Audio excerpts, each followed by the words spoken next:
from our Muslim brother. Ali, wewe na Amar nani mkubwa? Ni Amar, eh? Amar, please, let us through.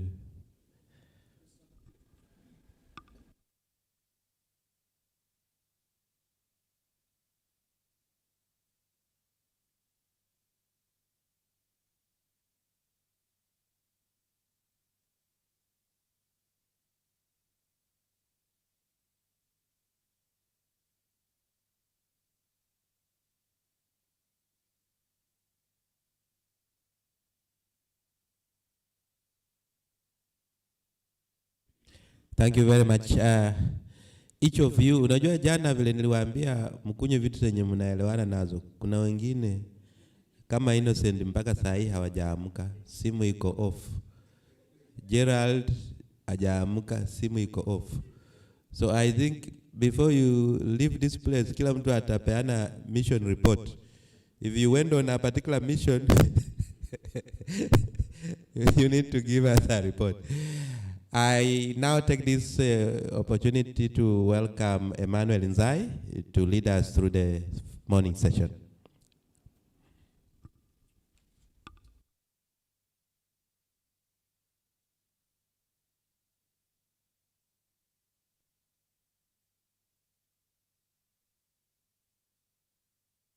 Okay. Good morning, everyone. So I think yesterday was successful. Yesterday evening, particularly, I wasn't here much of the day, but for sure, it was successful. And yesterday was a Thursday. Today is a Friday. So I think the Friday mode has begun. So Daktari Waziri wasamehe, but I think they are also thinking what we discussed yesterday, so they'll come here with resolutions and very good ideas, and we will close strong. So with faith tutaendelea. So again, thank you, and I wanted us to pick up from what we discussed yesterday to just set context for this morning, and all the way for us to be able to close strong, not only with talk, but real resolutions that we can move forward. So this conversation here today is about the plastic governance. How do we set up a system with Mombasa County, with your stakeholders, with Mombasa County as a government, the private sector which is in here. Then outside of that, there's the national government and national government agencies. And then there's the regional economic bloc, which is charged with coordinating the 6 counties. So as we set that up, we will hear from NEMA, Godfrey Wafula, and then Ocean Plastics from Muthike of Kenya Maritime Authority. We'll get to hear the framework, kind of the county legislative framework, to see how all this is anchored from Amar. And then the role of producers in plastic sector business, the Kenya Association of Manufacturers. And then we'll hear from the side of the taking responsibility challenge mostly to the community and bringing the community together in terms of the lessons and challenges learned from PETCO. And then we'll break it out for panel discussion. So in that panel discussion, I think let's pay attention, because that's where we want to ask questions, but we also want to drive into the resolution, okay? What are we taking away? What are we all agreeing with? And then from there, we'll get to close. And so, before I bring in Wafula, I just want to give you a really, really small brief. And Daktari said it yesterday. I've been asked all the time, hii jumuiya ya kaunti za Pwani mbona hatuisikii? Mbona haisikiki huko inafanya nini? And my answer always has been, come to our office, but don't even come to our office. Go to the county government. Why? Because the economic bloc is a creation of the 6 coastal county governments We are running on their mandates. They are the pillars of this economic bloc. We are only catalyzing collaboration. So our mandates are 4 that we were given. For us to coordinate the 6 counties' economic development within their constitutional mandates as a devolved system. After all, this was the coast province, an administrative zone from the national government, but also because of the shared resources that they have, it was easily to demarcate it that way. So it's coordinating of those shared resources, coordinating then of the number 2, which is the policy framework, which is the county integrated development plans that they have, the sector plans, the 10-year sector plans, which they're mandated to do, to see if we can harmonize that and agree on certain things for them to simply be able to move together, separately, but jointly. And then promotion of the region as a tourism and investment destination. And then lastly, investments. How do we mobilize investment for on-source revenues for the county governments? And in all those 4, I think over the last few years, we've done very, very well without making a lot of noise, because some part of it, of course, is political, which we need that political. So whenever you see the 6 governors seated together, that is a mix, largely political cooperation. But when you see the CCs, that is Jumuiya ya Kaunti za Pwani at works. The implementation mechanism has been all anchored on sector working groups in the implementation of the Jumuiya 2030 blueprint, which has 10 pillars. Most of those are in the website. You can take a look. So we have organized sector working group. This sector working group that we're talking about is environment. So when the 4 CCs, at least 4 CCs, sit together with their directors and all that, the sector working group is formed. So as is here, all the other 5 CCs are on the know of what's going on here. They have at least put it forward. In fact, the way forward for this, at least from that sector working group point of view, is Mombasa is going to sit with the 5 others to report and deliberate on this conversation to see how we can bring them together. So that is Jumuiya, and I think it's a good architecture. If you look at it with the other economic blocks, there's other 6 out in the country who are all at different stages and probably formed a little differently, But I think we can take pride that on our end, we have done some few different things than them, and I think we're moving in the right pace, at least in the mandates that we're given. So in that framework, all for a reason that I'm sharing it, because it will have a lot of bearing in how we move forward from here, and at least the whole thinking. So without much further ado, we need to hear from the National Environment Management Authority, which is the national government agency charged with regulating the environment space. So we're really, really glad to have you here, Wafula. Thank you very much. Good morning.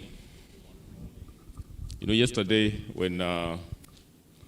Ikwaye was given opportunity to make his presentation, he didn't indicate that there were only 2 of us who are also co-hosting this meeting, because we come from Kwale, we operate from Kwale, and therefore I want to take these bragging rights to sincerely welcome you to Kwale, and tell you that Kwale has the best beaches at Diani Beach, and you should find time to sample the hospitality that we do have here at Kwale.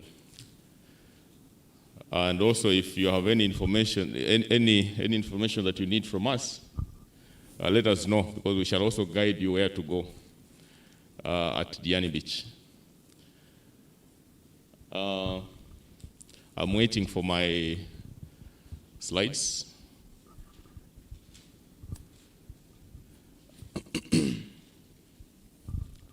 So I'll make a presentation on the legislative framework for extended producer responsibility in the plastic industry.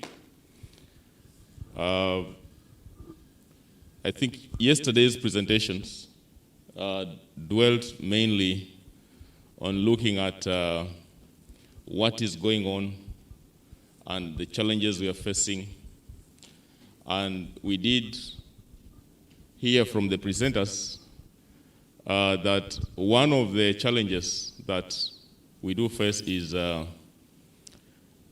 legislative in nature. And so in this presentation, I bring forward some of the legislative framework that we already have and the opportunities that exist in solving some of the problems that we are facing with regard to waste management in our respective areas of our jurisdiction. So the next slide, please. Actually, this was alluded to yesterday, that this predominantly the current situation, linear way of dealing with issues, that when products or packaging material come from the producer and it goes to the market, the responsibility of the producer ends there. So when we're talking about extended producer responsibility, it means that the producer has to take responsibility post-consumer stage. Because now that will solve the problem of waste management in our counties. Next slide, please.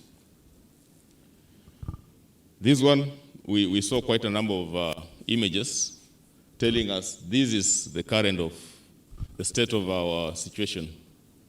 That waste management is a problem, and we have this as an eyesore polluting our environment.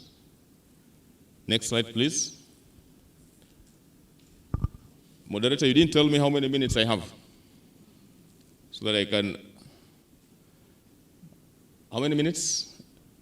You have 15 minutes. 15 minutes.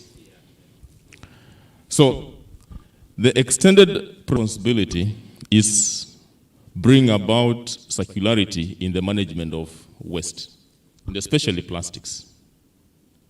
That at every stage, the waste at a given stage can become a raw material at another stage.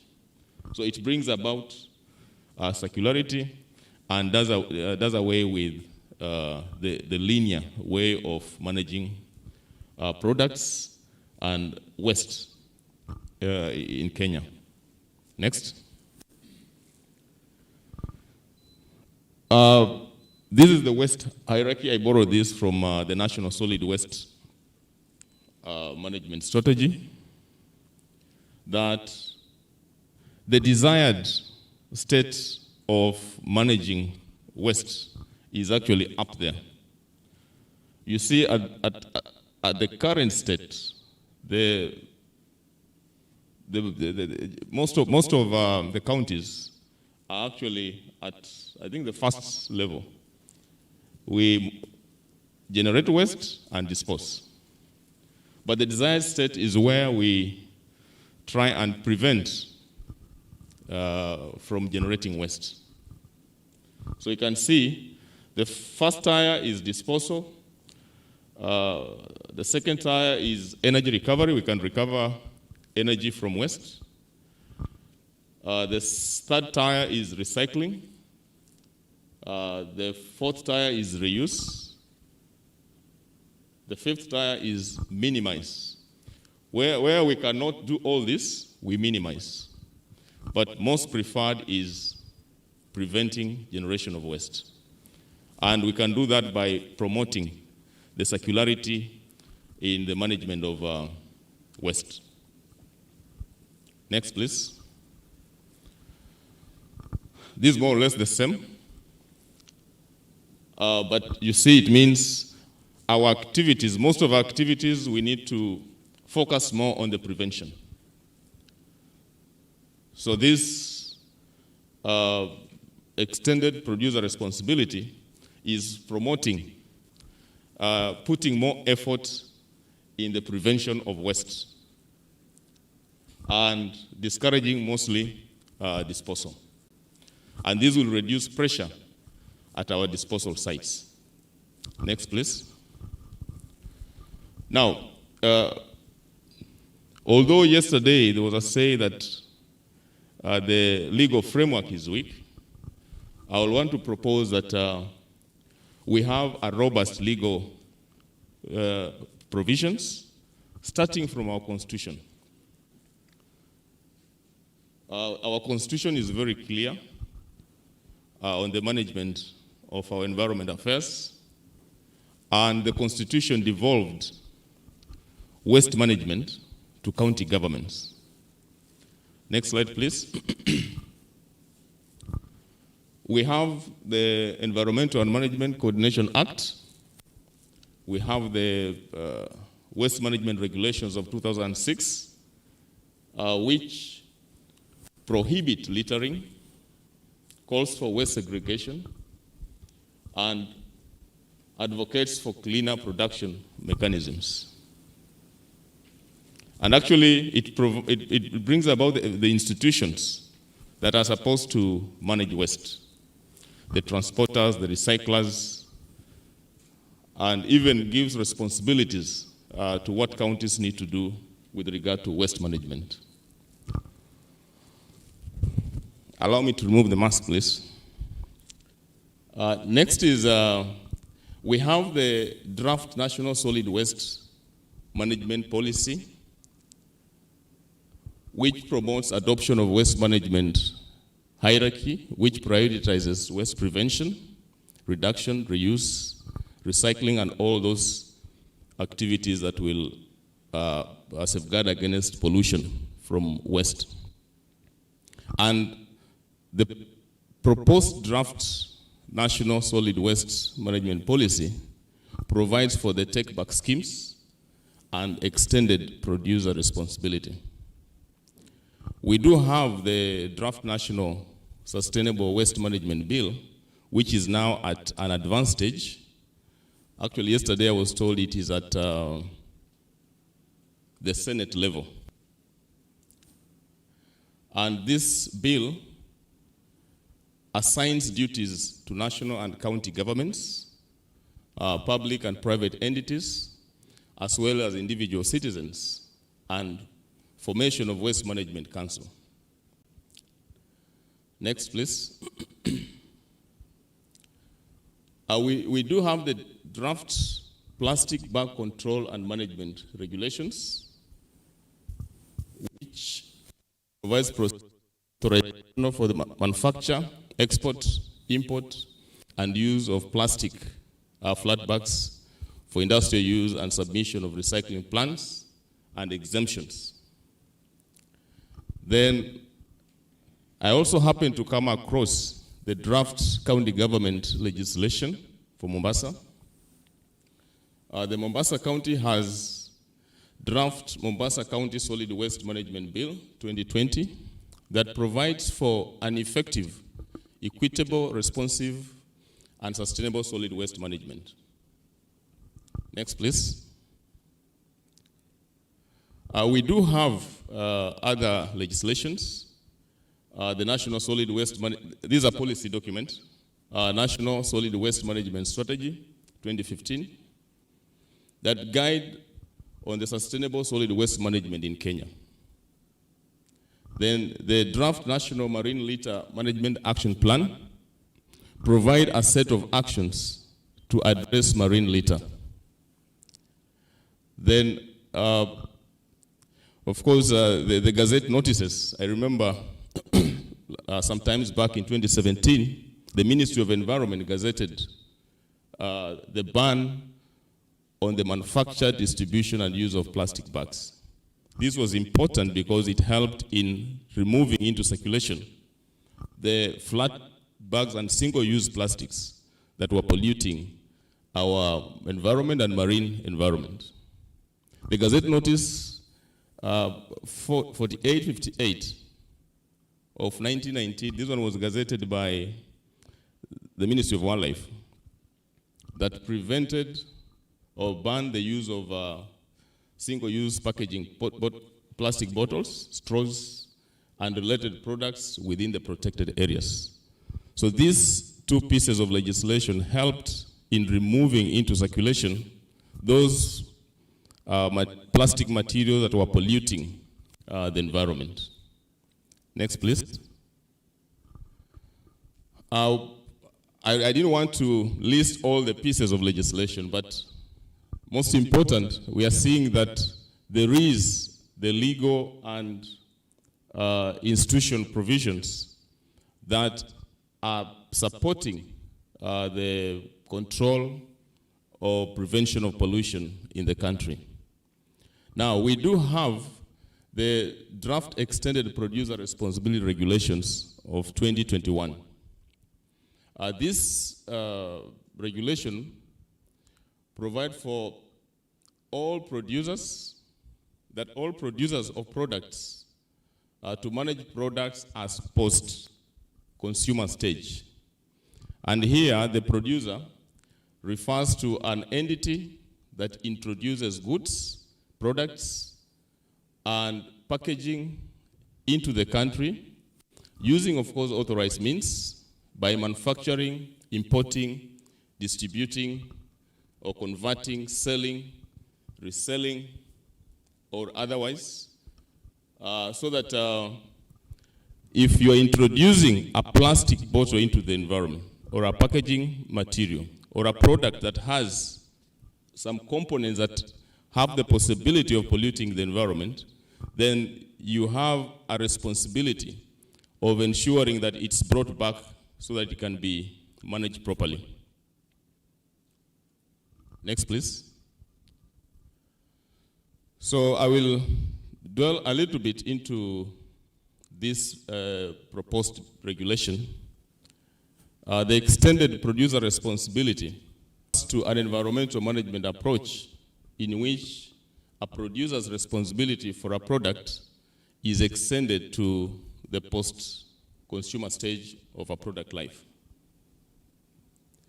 And this regulation introduces an institution refers to as Producer Responsibility Organization.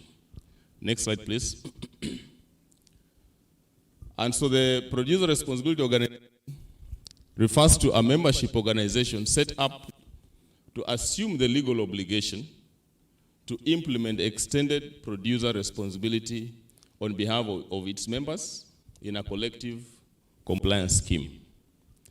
Next slide, please.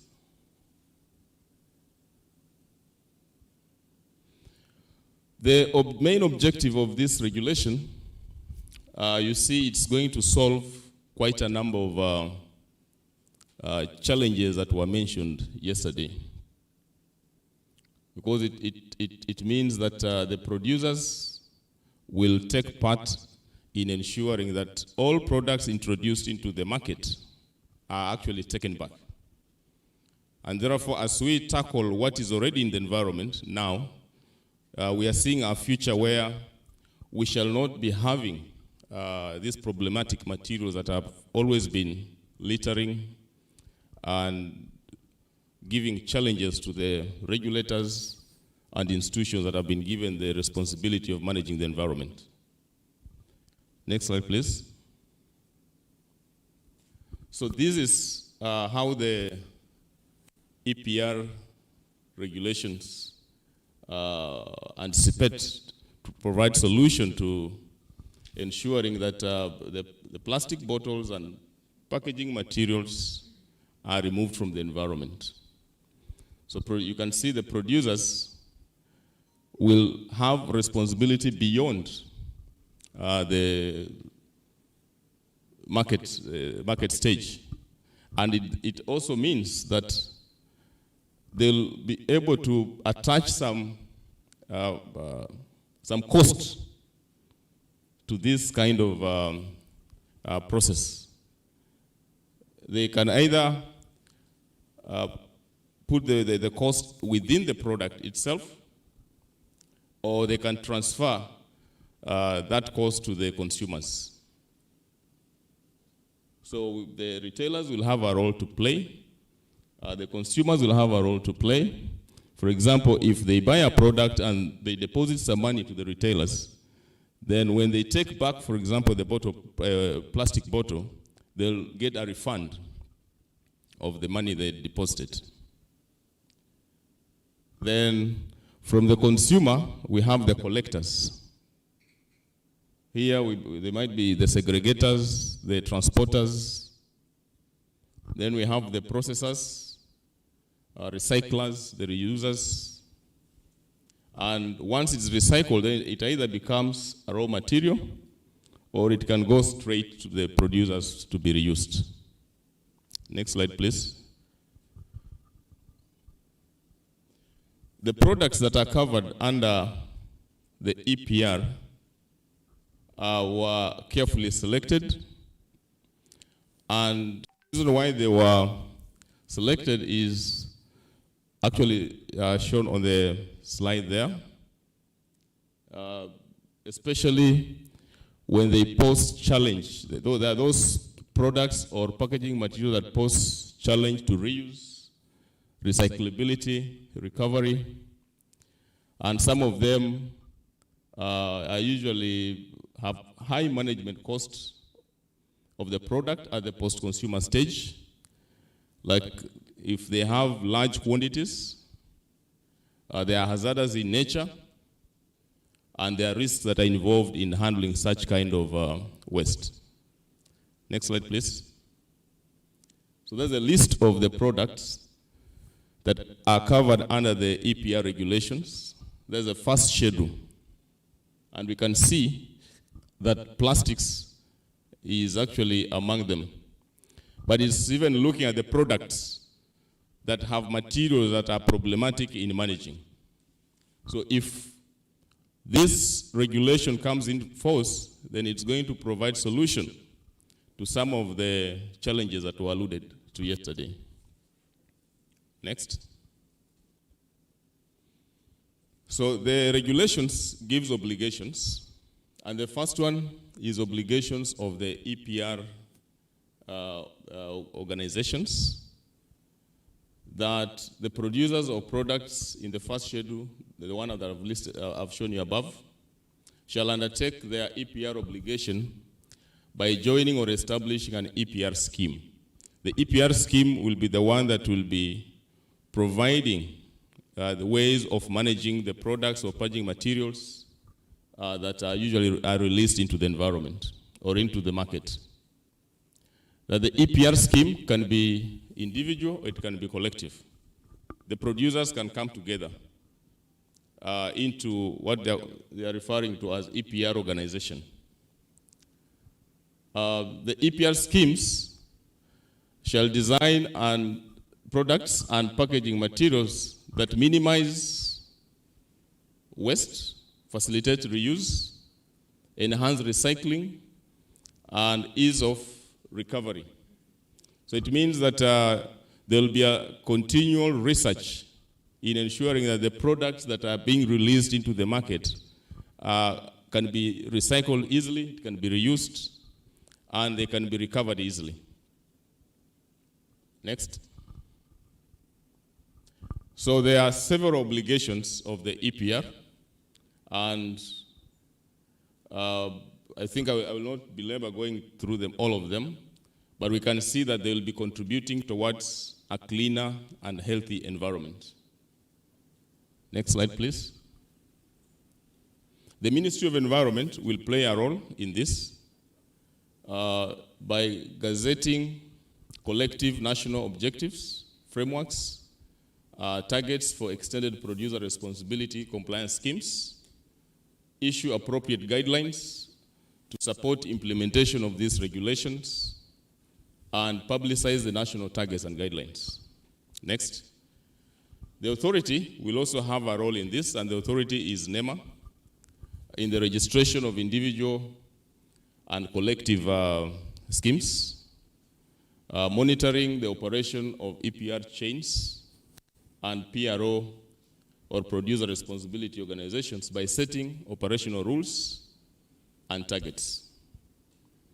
Overall, the authority will promote the integration of environmental considerations into development policies, plans, programs, and projects with a view of ensuring proper management and rational utilization of environmental resources.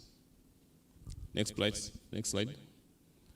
EPR also proposes a relationship between producer responsibility organizations and the county governments, where they will be supposed to form public-private partnerships for the purposes of establishment and operationalization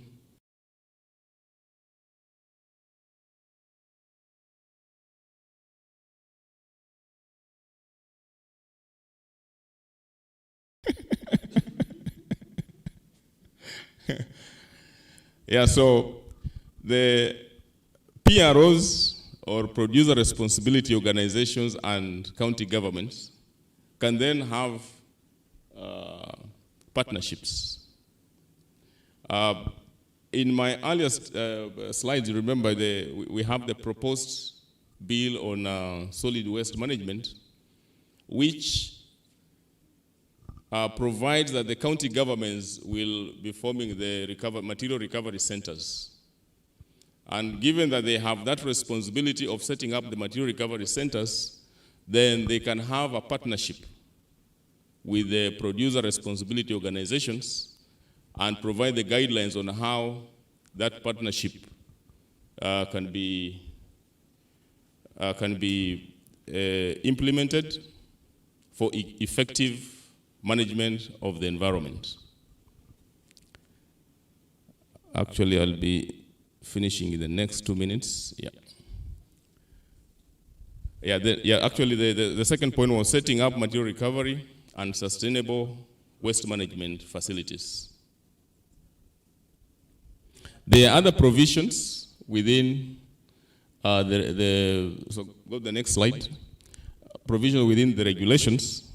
There is financing mechanism of facilitating the effective implementation of these regulations.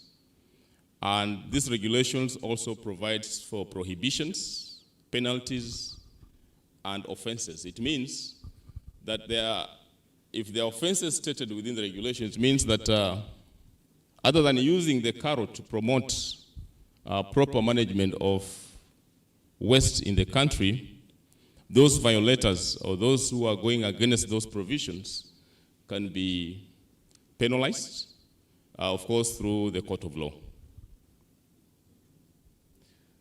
And that is the end of my presentation. Thank you. Thank you, Wafula, for that. I hope you can hear me. So I think some very good perspective there.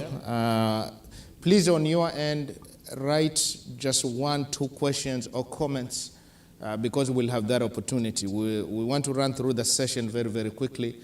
So if you could be very precise with the questions and interventions that we probably need, that would be very helpful. So we go to Stella Maris Muthike, Kenya Maritime Authority. And I know they have been running quite some few engagements. We did this a few weeks ago. So we'll be looking forward to hear from Kenya Maritime Authority. Thank you. Good morning once again. You can present my slide, please. So Kenya Maritime Authority is a government parastatal which was formed in 2006 to regulate, coordinate, and oversee maritime affairs. And this is governed by the Kenya Maritime Authority Act. And you can move to the next slide. One of the functions of the authority is on marine environment protection. And for this, we have 2 roles that we play as authority. We have the prevention of pollution from ship, and also we collaborate with other agencies in marine environment protection, and also response to marine environment incident, and marine litter is one of these incidents. Next slide. So there is quite a number of regulatory frameworks in place that we operate as an authority. We have the Merchant Shipping Act. The Section 410 and 450 of the Merchant Shipping Act has provisions for domestication of the conventions that we have ratified with regard to marine environment protection. And also the Kenya Maritime Authority Act, Part 5. One of the functions is to collaborate with other agencies in marine environment protection and also response to marine environment incidents. And that's the reason we are always concerned about the marine litter, both from the land-based sources and also from the sea-based sources, because there is a way they interfere with our activities. Other laws that are integrated together in the ocean management is the Kenya Coast Guard Service Act. This act enforces all the regulations and laws that exist in the ocean sector. And also we have the Fisheries Development and Management Act, which prohibits discharge of pollution into the fisheries waters. The Kenya Wildlife Service Act is concerned about the marine protected areas, and we have the Environment Management and Coordination Act. For Section 55 of the MCA, it provides for integrated coastal zone management. We have integrated coastal zone management committee that is already in place, and this has been involved in various aspects, and one of them is on marine litter issue. And then we have the county government laws. Next slide. So Kenya has ratified quite a number of conventions with regard to marine environment protection. We have the United Nations Law of the Sea Convention. This convention has provisions for the preservation and protection of environment, and states are required to take measures to prevent, reduce, and prevent pollution from all the sources. And also they are required to develop laws and regulations on pollution and other issues. We have also ratified the International Convention for the Prevention of Pollution from Ship. The Annex 5 of this convention is on the prevention by garbage from ship, and it has provisions for that prohibits garbage from all types of ship, and we have the guidelines for the implementation of the MAPOL. For these guidelines, they require the vessels to take on board materials that they can produce less garbage, and use of the single-use plastic wrapping in the materials that they consume on board is prohibited. Next slide. So we have always conducted vessel postage control inspection for all the vessels that dock at the port of Mombasa. One of the key issues that we look at is on the garbage management plans for the vessels which are of 400 gross tonnage. That is the big vessels that dock at the port of Mombasa. They are supposed to have a garbage management plan on board, and also they are supposed to have international garbage management certificate and a garbage record book. For every waste they dispose at a waste reception facility, it's supposed to be recorded. So once a postage control inspection is conducted, they are supposed to compare the two, whether what is indicated in the garbage record book is what is in the holding tanks. And for the ships which are of less than 12 meters and below, they are required to display a placard. These are placed to the case of the Kenya ferry, and also other vessels which are operating of less than 12 meters. They are required to have a placard on how they are managing the waste, and also relay the same to the passengers. If it's a passenger ship, or how the waste will be managed on board. Next slide. So the Maple Convention also requires the states to ensure adequate reception facilities are provided at the port. So in this case, Kenya Maritime Authority ensures that adequate reception facilities are provided at the port of Mombasa, Port of Lamu, and also other terminals that are in existence. For Kenya, we do not have reception facilities that are constructed, but they have, the KPA has pre-qualified licensed contractors who are licensed by NEMA to collect the waste from the port, and then they feed it into the municipal channels.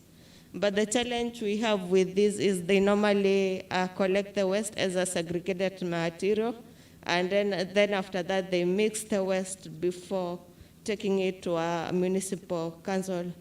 I wish there was a way that the waste can be collected as it is in segregated form, such that the licensed contractors can collect just a single type of a garbage, whether it's a plastic, it's a metallic can, and then they can take it to a recycling facility instead of ramping it up.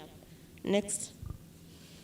So there is another convention that prohibits dumping at sea that Kenya has ratified, and that is the Convention on the Prevention of the Marine Pollution by Dumping of Waste and Other Matters from Sea.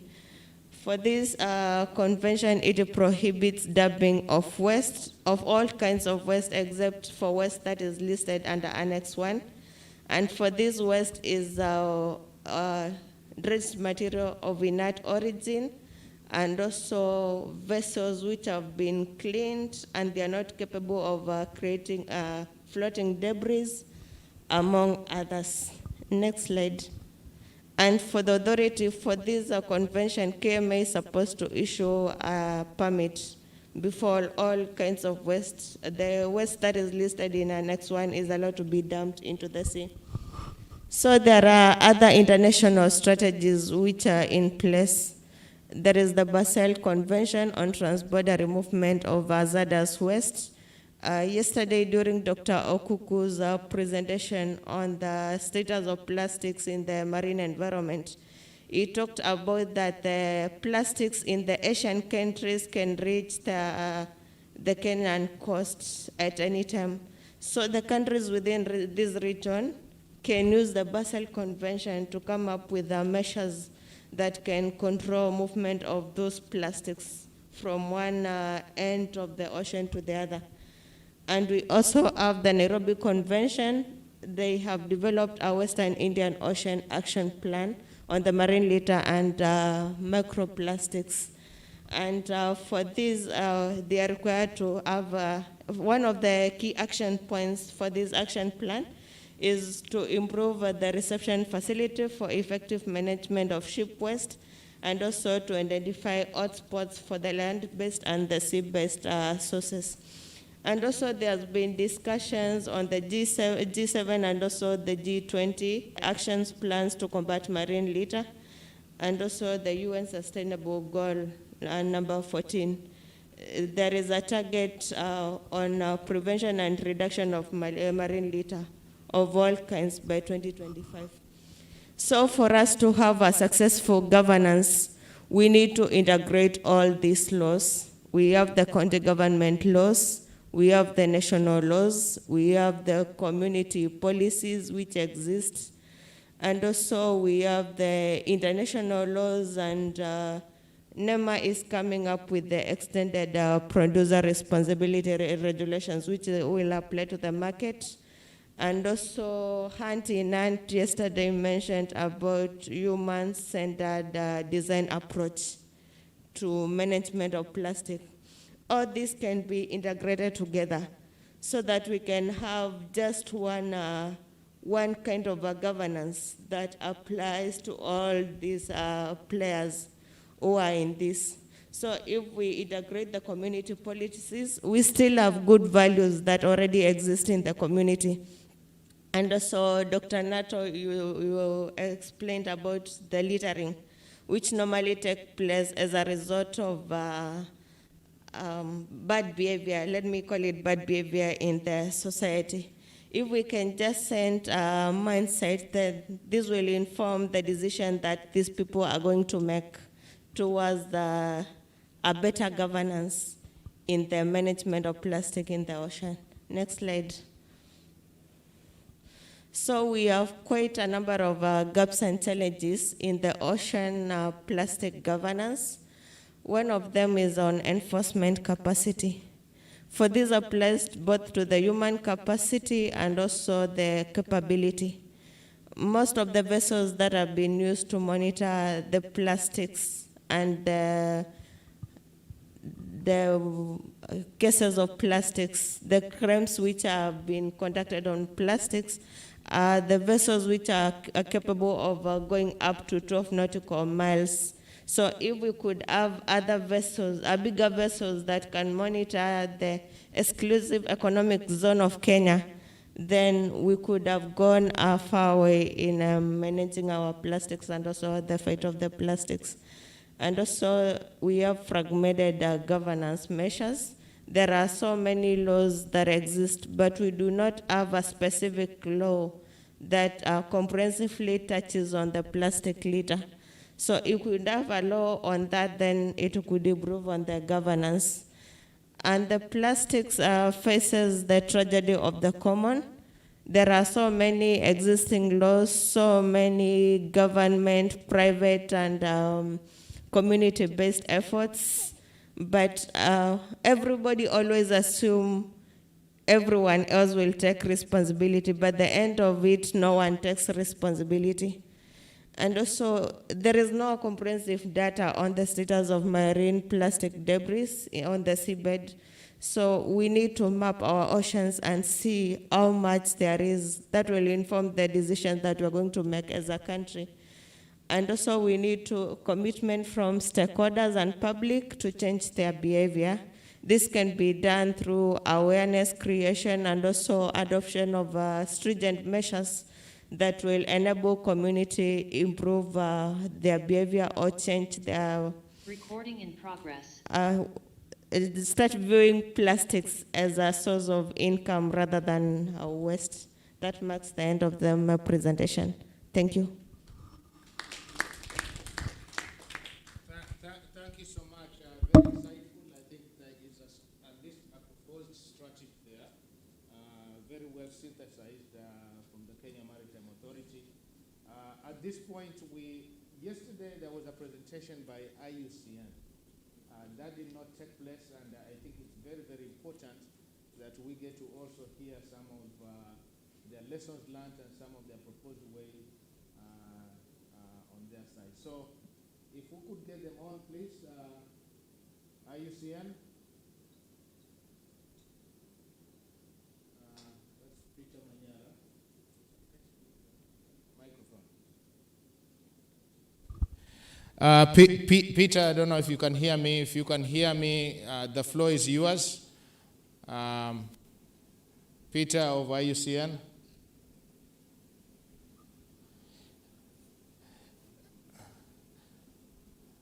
Can you hear him from that side? No? Okay. So we'll give you half a minute, and if not, we could move to the next one and we'll slot him.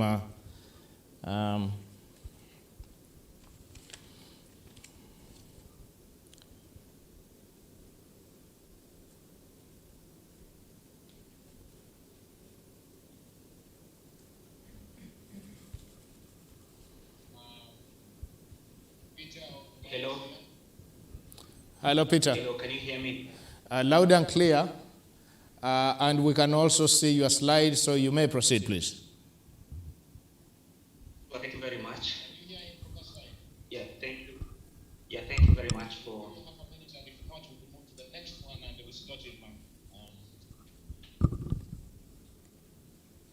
Yeah, thank you very much for the opportunity. So I'll try to go really fast to provide opportunity for others to present. So as IUCN, we run a program across the region known as Marine Plastics and Coastal Communities that is funded by the Swedish International Development Cooperation Agency. And so one of the components we've implemented within this project is around data and metrics that really enable us to have a better grasp of some of the key numbers in terms of plastics flows and leakages within the country of Kenya. Yesterday, I think there was a lot of numbers that were thrown around in hundreds of millions of what is produced, what leaks and all that. But now this is specific to Kenya. So these are the countries where we run our activities, and we focus our activities around generation of knowledge. So basically developing the necessary tools or methodologies that enable other actors to use in terms of better understanding different dynamics of plastic pollution. And then we do engage a lot with a number of stakeholders in getting the tools applied or in sharing like best practices from other jurisdictions. And then we also engage on the action front, supporting mostly small scale initiatives like the Watamu Marine Association to like really strengthen their structures to better address plastic pollution at the local level. So we used a methodology that was developed jointly by IUCN and UNEP, and the schematic flow of how the methodology is applied is shown in the diagram that you can see there. So what the methodology does, it basically helps you to have a high level overview of some of the hotspots within your specific countries. And that's hotspots in terms of polymers, in terms of different uses of plastic, in terms of different sectors, different regions within the country, or also within the waste management value chain. And then post that, then you take the results from the hotspotting assessment to a stakeholder process and try to prioritize some of the key interventions and instruments that could be deployed within the context of Kenya, or Mombasa in this case. So the report for Kenya is available on the URL that is provided there. And it's a very detailed report and an easy read, not too much text and not too much like detail, yet very insightful. So I think when we talk about circular economy in Kenya, it's important to understand at least the types of plastics and the different flows within the country, and also the outputs of those plastics. So when they come into Kenya or when they're generated in Kenya, where do these plastics go? So we find that Kenya generates about 800,000 tons of plastics on the input side of things. And a lot of that, 98% either comes into the country as products that are already made in other countries, or as primary virgin pellets that are then used by manufacturers to make different plastic products. And then out of that, a good chunk, about 85,000 tons, is exported within mostly the Eastern and Southern African region. Some of it goes into changing stock, and this buy is big when you compare to a country like South Africa, because Kenya has a booming real estate sector, and so a lot of plastic is going into stock that is captured in buildings and in other like long-term type of enterprises where it's not bound to leak easily, at least within the short term. Then the bulk of what remains is what is the waste component of the different plastics after use. Some of it is exported, some of it is recycled, and you see a small recycling component there of 36,000 tons.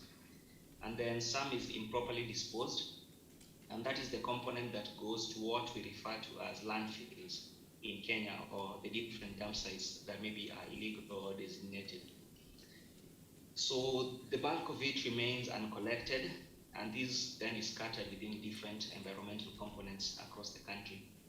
And then because of these waste component, especially the improperly disposed and uncollected, then there is leakage that occurs to waterways, the different waterways within the country, the major rivers or drainage basins, and then we have key lakes, and we have the Indian Ocean. So the component there is 37,000 tons. And so this 37,000 tons that is leaking from Kenya into the waterways and into the ocean, when you compare that to our neighboring countries, we are not doing as bad as a country because the quantities leaking are a bit smaller compared to, for example, South Africa. But definitely we do leak more than Tanzania and Mozambique.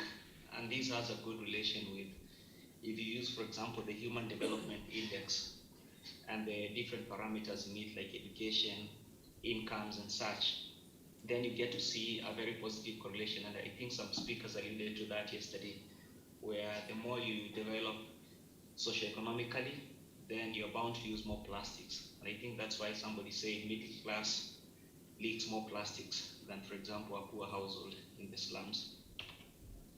Then this 37,000 tons, I think when you just look at the number, it can just be a number on the screen.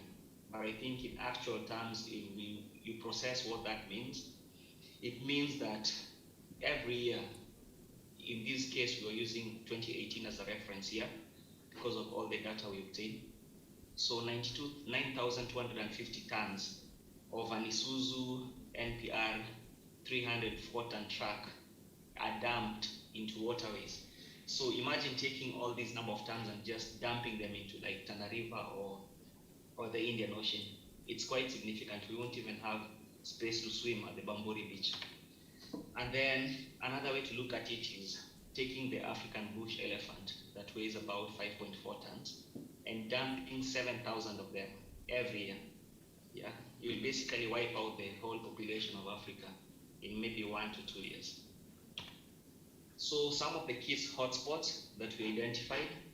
So we did analyze different types of polymers, and PP and PET are quite relevant.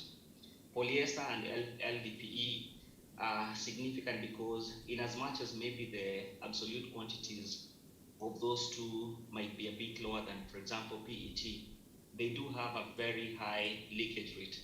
So the rate of production of leakage from use to leakage is quite high for polyester and LDPE. But then all the other plastics are also relevant. And we have like an interesting graph that shows the different variations in terms of leakage for all these different polymers.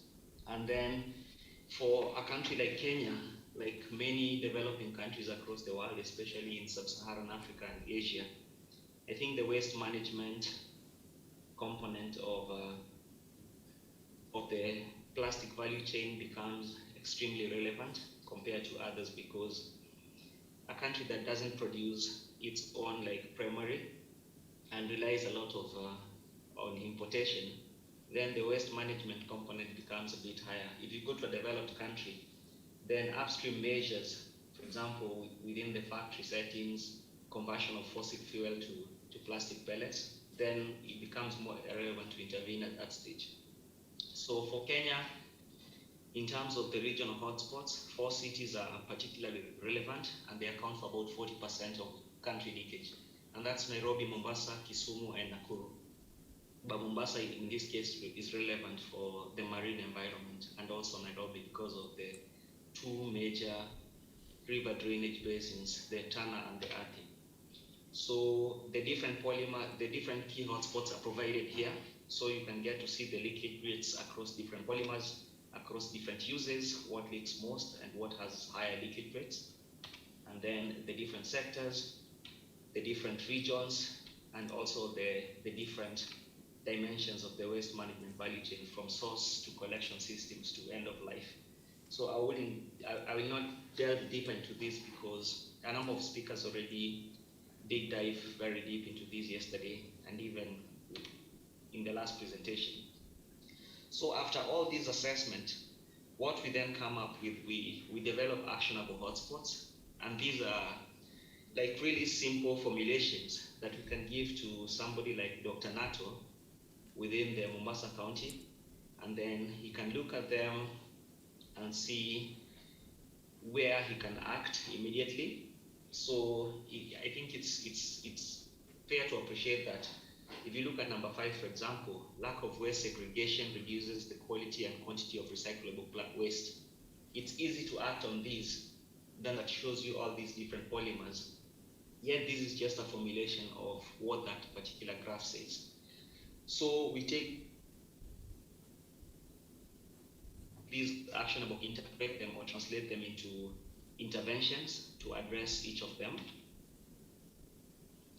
And just try to mark them on these quadrants, where we look at the mitigation potential of each of the proposed interventions and their unintended consequences. So what we seek to have is interventions that have very high mitigation potential of leakage, but then low unintended consequences for different sectors and actors within the plastic value chain and also other sectors. So the preferred ones will most likely be on the top right of the quadrant. And so those are then the ones we summarize as priority interventions. And these we call preliminary because it's important that this process is subjected to stakeholder deliberations to actually explore and try to find consensus on whether stakeholders agree that these are some of the key areas that really need to be addressed within the context of Kenya in addressing marine plastic leakages. And I think when you look at what you're seeing in the screen right now, that on the sustainable production part of things, it does make a lot of sense for a country like Kenya who imports the bulk of its plastic, if you remember the input component, about 98%, that it's very easy as compared to a country like South Africa, which manufactures a lot of that. It's easier for Kenya, for example, to just put a stop, for example, or slowly phase out the importation of certain types of plastic products or plastic types that can't benefit from recycling within the country. And then within the waste collection systems, there's a lot that needs to be done there, including frequent waste collection, because as we saw, collection is quite low in Kenya at 27% for plastics across the country, though it could be higher in some cities. Like Mombasa, I think it ranges from 50 to 72% from what we saw in the assessment. And then there's need to increase door-to-door waste collection to at least minimize on household plastics ending up on the roads and in dump sites within the estates. Then there is need to properly dispose waste at landfill by private collectors. And this is significant because Kenya doesn't really incentivize private sector actors to properly dispose in landfill sites. So what ends up happening is in most of these major cities, you find a private collector just dumping somewhere outside a landfill site because maybe it's convenient for them, and then it just becomes a dumping spot for most of the other trucks that see them dumping there. Then there's need to improve the waste disposal infrastructure, at least consider developing some sanitary landfills or upgrade some of the existing ones to be sanitary. And that implies that in these sites, waste that is there then it's properly compressed so that it cannot, for example, be windblown to the adjacent environment. And then in terms of waste management equipment, I think somebody also talked about that yesterday. And I think 2 years ago, I do remember a presentation where somebody said that if NEMA was to reinforce the legal requirement of the types of vehicles that operate in Kenya on the waste sector, about more than 90% of them will be wiped out. So what it means is that most counties don't actually have appropriate vehicles that undertake these waste management and transportation activities, which is critical because when you use a basic lorry that maybe you're using to transport your food crops to the markets, they're not really suited for trapping that waste from the point of collection to the disposal site. So a lot of it keeps falling on the roadsides. And then on the policy front, a lot has been said too, but we've produced two interesting publications. One which has reviewed the legal policy and international frameworks governing marine plastics in Kenya. And we've given some options or recommendations that could be considered with a view to strengthening the plastic management component within the country. And I think as the last speaker said, we really do not have a dedicated instrument at the national level to effectively address marine plastics. And so we end up handling plastics as just a part of solid waste management. And that's where I think we experience challenges further downstream.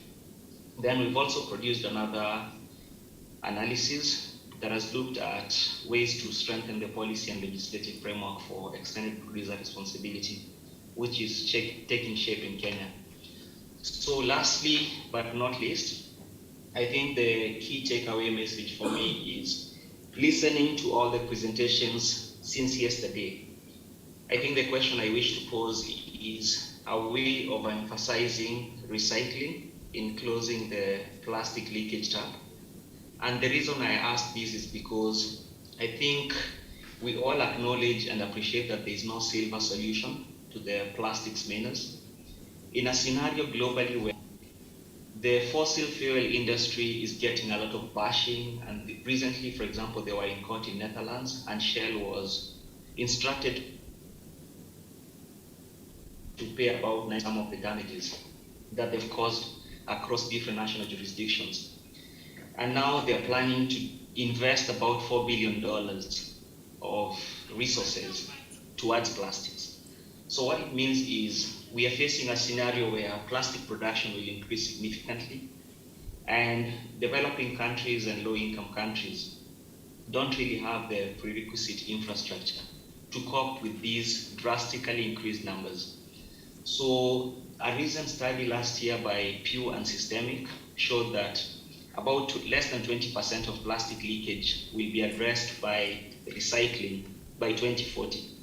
So what it means is we then need other solutions like reduce substitution, improve disposal, and also maybe reducing the component of plastic that is mismanaged. Yeah, maybe through better disposal, incineration, and other means. And so we must acknowledge that recycling can only take us too near, and we need to look beyond recycling. And then I think another aspect is, if you look at South Africa as a country which has done really well when it comes to recycling, in the past about 2 years, a number of recyclers have closed down, and these were some of the biggest in the country. The reason for that is that you can't just recycle, like say, we'll recycle 100% of Mombasa's waste, plastic waste. It's almost impossible because there are a number of market dynamics that come into play that makes it a bit more expensive to recycle the next tonnage of plastic. So there's that optimal that you can achieve, but then to increase from that towards 100, it becomes very difficult. And these are controlled by the willingness to pay within the market, their incremental values of that additional effort, and then there's the street value of plastic, which fluctuates very much, especially nowadays with COVID and the fossil fuel barrel prices internationally. And we have the recycler price in the market. But then the opportunity we have in Kenya is that if EPR is well structured, at least it can help address some of these, the non-recyclable plastics, at least collected and maybe better disposed. And so, in summary, I think circular economy does present indeed some opportunities for employment and also for social development. But then we have to appreciate that even if we recycle, we can't recycle perpetually because plastic does age, either by degradation or to oxidation. And so because of this, you can only recycle a very minimal number of times, and then you have to dispose. So ultimately, even if you recycle 100% of Mombasa's plastic waste, at some point in time, you need to dispose it because you cannot over-recycle it. Yeah.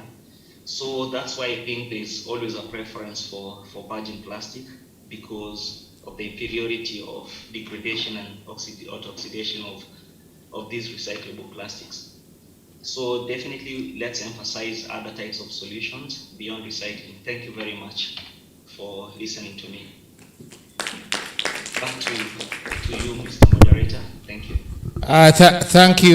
Thank you so much. And I think that was so much worthwhile. I think we can appreciate the data that was synthesized. There is a lot of data there and a lot of thinking that went into it.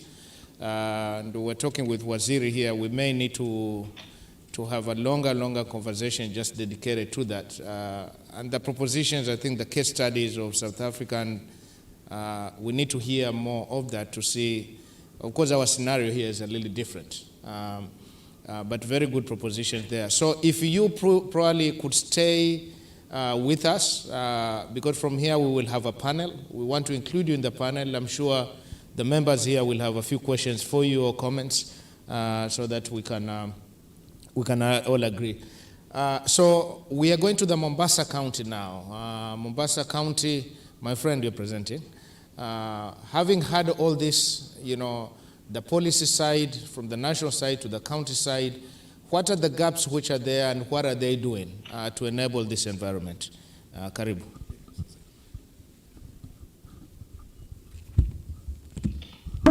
Good morning, everyone.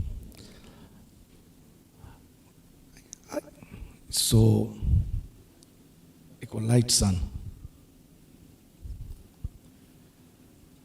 Mine to present to the Mombasa County Solid Waste Management Bill 2020. Our bill has nine clauses.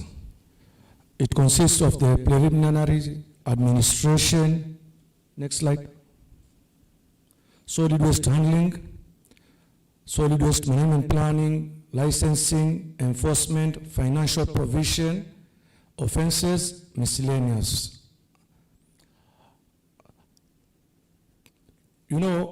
If I decide to talk on all the clauses, it will take me almost 2 to 3 hours. So what we have decided only to pick the main points so that we can talk about them so that we know what it is carrying. I know Dr. Okuku is watching me and he has told me that if it will take me more than 15 minutes, he'll cut me off. Please, man. Please. Next, please, slide. Solid waste management, solid waste handling, classification of waste generators. The waste generators, we have classified them into 7 categories. We have the household, commercial, industrial, market, institution, construction and demolition, and outdoor events. Our main purpose of this bill is to reduce the waste that is being taken to Mwakirunge. Our target is only to take 5% of the waste to Mwakirunge, while the remaining should go to the industrial recyclables. That's what we want. So, one thing, separation of solid waste. Separation will start at the source, where the waste is generated. That's our main thing. It will be separated into 2 categories, the dry waste and the wet waste. A person who provides waste collection or transport services shall provide prescribed receptacles appropriate for waste separation. So, if you are a transport or a waste collector, you are entitled to give out these receptacles to the household owners so that they can separate their waste. Storage of solid waste. A person shall store the waste in appropriate receptacles. You are supposed to store, you have to separate your waste at the source level. Duty not to transfer unseparated waste. This is the most important thing, because we don't want to see Kinaokwara in Mwakirunge coming to collect the plastics or any of the company. So, all the separated waste will be collected at the transfer points. We want to minimize the chokoras in Mwakirunge, because right now, these chokoras, there are more than 3,000 in Mwakirunge. So the only way to reduce them there is to start separation at source. Also, the receptacles should be taken at the transfer station. Waste separation, do not transfer unseparated waste, will not be allowed. Waste separation in markets, even our markets, they will be forced to separate their waste there. Next slide. Installation of waste handling, storage and receptacles. Most of the buildings which are being built in Mombasa, people don't provide places where people can put their waste. We have sat down with the planning section and the building section, and we have agreed that they are not going to approve any plan without showing where the waste, the people who produce their waste, where they'll take their waste in their house there. They have to build a place where the waste is going to be taken. Next slide. Burning of waste, this is well known. Waste transfer station. Also, we are going to allow partnership with anybody who want to partner with the county government on collection of waste. We'll be ready. Waste transfer station. The executive member shall gazette a solid waste transfer station or material recovery facility for the purpose of sorting and separating solid waste. A transfer station shall be enclosed to minimize open exposure of waste. Already we're in the process of identifying the transfer station. I think in the next 2 months, we'll be gazetting all the transfer stations in Mombasa County. Also, we are planning to have in each ward 1 transfer station. We are planning to have that. Establishment of a private transfer station will allow even the private sector people to establish their own private transfer station, but will be charging them a fee. They'll have to apply to the executive member, Madam Wananato, to allow them to operate their own transfer station.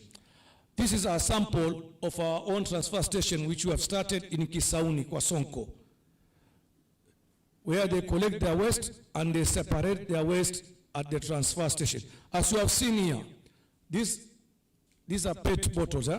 The prices they are selling is 6 shillings per kilogram. That's the price. Next slide. Also, there's these bottles of Coca-Cola bottles. They are selling them at 20 shillings per kilogram to a company in Jomvu. I've forgotten the name of the company. Thank to Mr. Alex Okubasu.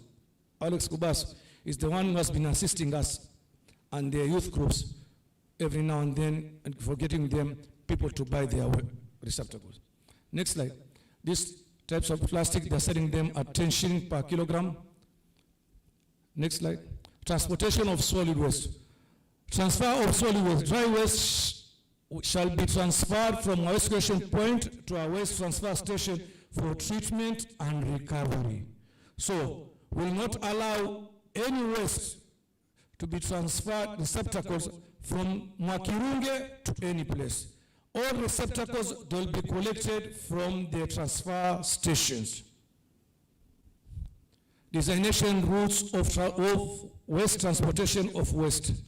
You know, most of these companies whom we have issued them with licenses, we have given them a license to collect waste in Kizingo, and we'll find them in Nyali going their Panya routes there, collecting or doing illegal dumping. Will not allow that.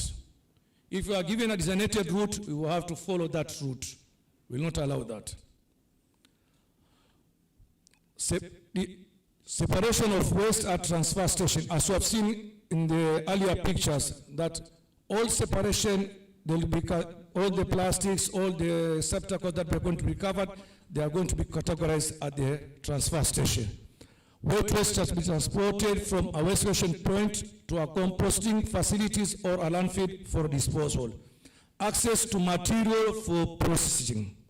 A person shall obtain recyclable material for processing from a transfer station at a fee. So, I know Okwara is watching me very keenly. Will not allow you. Whatever we're going to collect at the transfer station, will have to pay us, because we'll be the one controlling the transfer station. So last slide. Waste disposal process. The solid waste that may not be processed or transformed shall be disposed. Designation of a landfill, that should be the work of a CC to gazette, control of land access. Next slide. Licensing. Issuance of license. The chief officer shall issue the license. Application for the license. A person who intends to provide waste collection and transport service shall apply for a license to the county in the prescribed form. Example, corporate licenses, individual licenses, and so on. Condition for license, the executive member shall regulate condition for licensing. Revocation of a license, the chief officer may revoke the license if we fail to comply with the condition. Operation license, a person providing solid management services shall have a valid operating license. Validity, it expires on the 31st December of every year. Next slide. Next slide. This is a sample of the type of licenses that we have been issuing. Already we have issued out 23 licenses to private companies. Also, we have issued out licenses to 26 youth groups.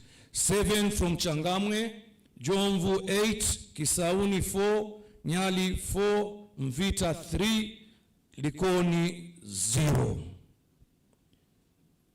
Likoni, they have refused, totally refused to get licenses from us. We don't know why. We have tried to talk to them, but they are still, they don't want. We even use the private sector to talk to them, WWF to talk to them, but they have refused. And by the way, they are one of the most organized sub-county on waste collection. They are number 1. The only thing that they don't want to pay the county fees. I don't know why. Next slide. Offenses. Now, failure to do all the things that we have prescribed in the earlier version of the bill, there are fines and committal to prison in each of the categories that we have said.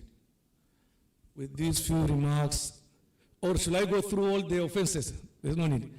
So there is a, I've seen, if you want the bill, by the way, thank God, on Wednesday this week, the bill was passed by the county assembly. As I am talking, the bill has become an act, a law.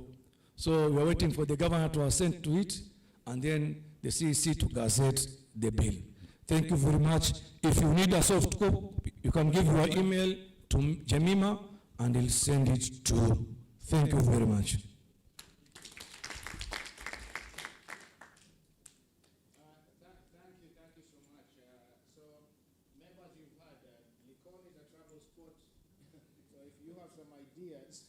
On how we deal with that, we should be able. Now, we are going to hear from the Kenya Association of Manufacturers. Susan Maina.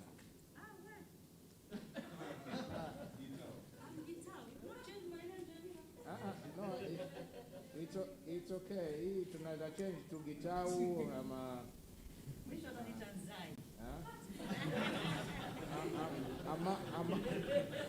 Amar anaweza kukutafutia jina lingine hapa, manake tuko Diani. Karibu. Asante. Good morning, everyone. Okay, I'm Susan Muthoni Gitau. I'm here I'm representing Kenya Association of Manufacturers. I was told I need to come and speak on plastic governance. So ours is what is the role of producer in the plastic sector. Jemima and your team, next please. Okay, this is just about who we are. We are more old than the nation of Kenya. This one, I know, you'll get the presentation. I don't need to go into the details of this. So who we are, when were we established, and then we do provide key industrial needs on policy, analysis, and advocacy on trade. And we have around 14 sectors, industrial sectors, and we do work in the county, the national government, the East African community, and the region. Next, please. Yeah, so this is just about us, our manufacturing performance. So one of the strengths in Kenya's economy is the potential of the private sector account. We account for around 70% of total employment. We also remain manufacturing remains the largest sector in employment. I know tourism were running ahead of us, but times have changed. So we just continue to cheer for each other as we hope for better days. Employment creation, in 2018, the Kenya economy created 840,000, mostly in the informal sector, which accounts to 83.6% of the total employment. We do offer formal employment in the manufacturing sector, which stands at around 307, 592 persons in 2018. Next. So, what are the key environmental trends in business? Especially for us as the industries, we've had to have a behavior shift by the industry so that we can take responsibility on environment management. Now, even businesses are apportioning funds to environmental compliance through the CSI. Then we also becoming environmental compliant, which is a key feature now in boards. We do have even a board member in charge of environmental issues so that we can take care. So what has CAM done? CAM has aligned its priority in line with key government policies because we don't operate in isolation. So we have aligned ourselves to Vision 2030 and Medium-Term Plan 3, the National Solid Waste Management Strategy of 2015, the Climate Change Policy and legislative documents, the water policies and legislative framework. I would emphasize, sorry, just go back. On the water policy and legislative framework, we are really working with our members on issues of water, especially on management of the liquid waste. And we require members to keep on carrying out these audits after every 1 or 2 years. Next, please. So this is mainly on government. I don't want to belabor on this. The government have spoken, Brother Wafula was here, on issue to do government regulation, policy of plastics, which now we add to adhere and comply to. So this is just a map to show domestic consumption of plastics. I know, yes, we are the manufacturers, but we are all consumers in one way or the other. So what is imported is around 600,000 metric tons per year. Then we have around 450 million tons that we are consumed. And then we have around 400,000 metric tons a year, which is unmanaged waste. And then what is able to be recycled. And the other presenter said, maybe we need to change and take it as a home, take home. What are we supposed to do after recycling? What next? So around 43,000 metric tons is what is recycled. Then around 150,000 metric tons is what is exported. So these are the key challenges. I think most of the presenters since yesterday, they have talked about it. The inefficient public service, and then the issue to do with the private collection, sorting, recycling happens without restriction, okay, based on an open competition of buyers and sellers. So this needs to be streamlined. And then absence of formal waste aggregation mechanism, a generation source of Kenya. I like what the previous presenter said, there is a need now to start a door-to-door. We become ambassadors of environment. And then we have inadequate formal waste management services, especially in low-income areas. I think you noted recently when Nairobi was raining, it was flooded. They were saying some people, the water was getting to their home because the rivers were flooded with plastic waste and everything else. Yeah, so these are the challenges that we do face. Yeah, so what is the state of environment in Kenya? All along we've worked with a linear economy, and then now we have been doing the recycling. It's not very clear, okay, and then now we are going back to the circular economy, which I know is also an income generating aspect. Wow, so here we have the strategies to a circular economy, where it entails sound policy and legal basis.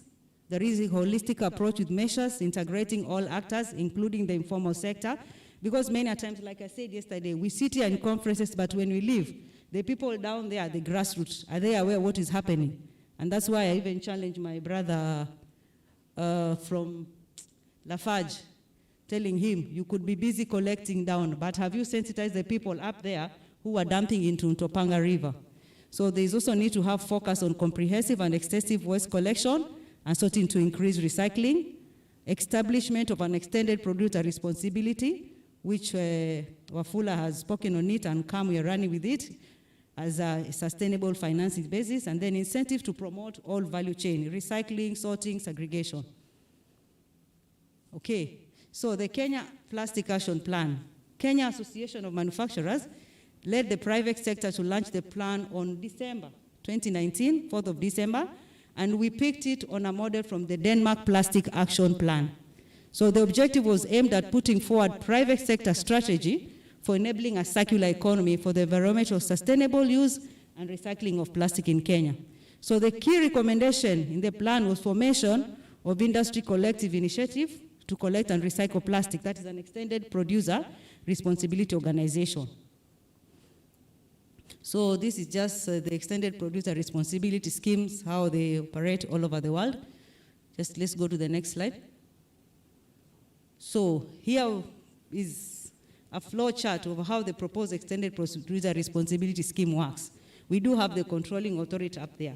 On that side, we do have the producer, the importer. We've been told that it's not just about the manufacturer. There are those who also import, and you also want to make them part of this, the producer responsibility organization. So when the consumer comes down there, they purchase through the distributor, and later on they dispose. So the waste management operation, the collection, the recycling. Then we do also have the producer. What is the producer responsibility? So that it's a chain where we work together. Next, please. So producer responsibility organization Kenya. So I'm here to speak. Last week, the KEPRO was officially launched, and I think I shared with the team in Mijibora. So the journey started in 2018, where part of my colleagues were able to visit Denmark to learn on the Denmark Plastic Action Plan. 2019, there was development and launch of Kenya Plastic Action Plan. By 2020, it was a Kenya Extended Producer Responsibility Initiative, but now it is an organization. And the reason why we felt there's need to form this organization, first and foremost, I want to mention here, not every manufacturer in Kenya is a member of Kenya Association of Manufacturers. For one reason or the other, some are not member. But at the same time, we realize some of these producers are not manufacturing per se. Some of them are importers. So they'll feel like, I'm an importer, why should I join KM? But because they're bringing the plastic, we feel there is need for them to have their, this association where now they can be able to affiliate themselves with and also comply and follow on the rules. That's why KEPRO was formed. So who is KEPRO? We are an initiative bringing together players in the waste value chain to address post-consumer waste in Kenya by providing incentive and subsidies to improve the growth, efficiency, and viability of the waste collection, sorting, and recycling sector, to also foster inclusive platform for players from production to recycling towards a zero waste concept for circular economy in Kenya, and at the same time to increase national awareness and protect Kenya's national environment from waste and pollution. So this is about PETCO. I know someone from PETCO is already here. So my colleague Venisha, she just put this slide, but she will take it over from there. Let's go to the next one. So what is the responsibility of the producer responsibility organization? They shall be responsible for executing the extended producer responsibility obligation on behalf of its members, obligation of members and all that, then organize and manage collection, sorting, recycling, treatment, and end material recovery and end of life management its members' products. Another responsibility is to establish consumer collection and take-back scheme system. There are quite a number, and we'll let you notice if you're buying some items, you find that the name of the company is written on that paper, especially like a few, I've seen some in Mombasa. You go maybe to some of these shops that are selling spices. You'll find that it's written, this product, take it back to this, and the number is there. Or you take it back to the shop where you bought those items.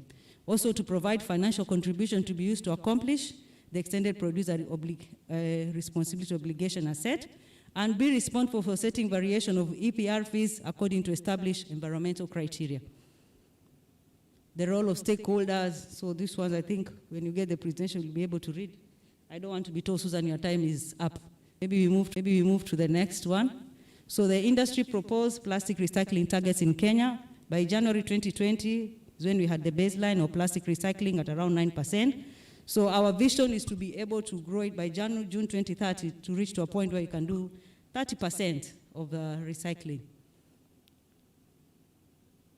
Okay, So under the producer responsibility, the government of Kenya partnership, there is the legal framework, creation of a legal framework that ensures producers of different waste fraction are part of an extended producer responsibility. So here, that's why I say different, because manufacturer, importer, and the other people who are not part of the manufacturing industry per se. Then recognition, we give them certification of producer responsibility organization Kenya by the government of Kenya. Taxation and fee, this is where I was having a discussion with my sister Lucy, and Amar is saying, Likoni mekataa kulipa. These are young people who are trying to keep the environment clean. If they don't want to pay, we may need to ask them, why don't they want to pay? Maybe they're not making anything, they're just doing it like voluntary. We need also to understand each other. So, not to say that they should not pay, but they should be asked, why are they not paying? Probably it's too much for them. So taxation and fees, we are talking about of removal of physical barriers such as VAT on extended producer responsibility organization and inter-county fees, which Amara has talked about here. Predictable policy environment, we need to have a defined grace period for industry to develop. Bwana Waziri, I need your attention. Predictable policy environment.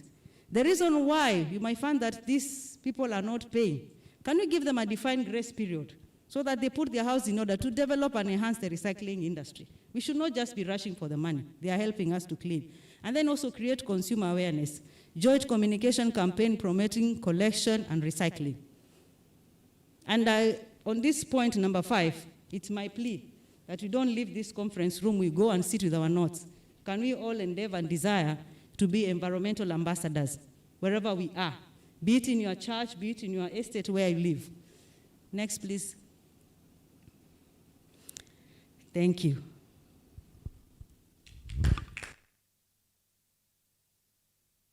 Thank you, KM. It was very good that you are in your last slide and you are pleasantly surprised. But that's very, very rich, and I think it's very, very good to have you here and talk on behalf of those producers and what we can do in that value chain. We are about 30 minutes behind. What's between us is our tea break and potentially us closing by 1 o'clock. With the way we are moving, I think we should be able to manage that time so that we can close the gap.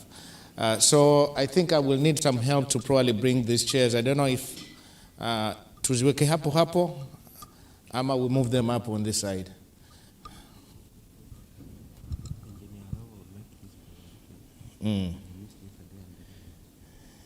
Yuko wapi?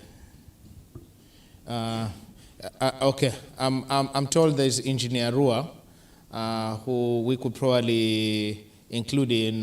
Petco is not here. Would have loved to. So maybe Engineer Rua, you could come up and.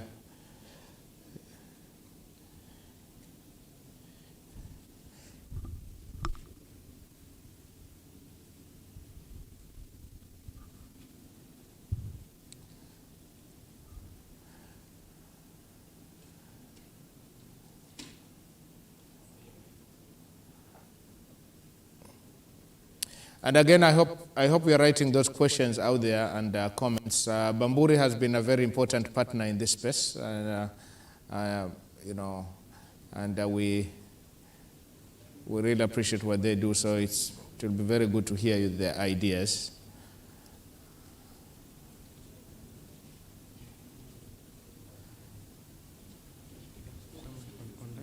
Yeah? You have engineer one.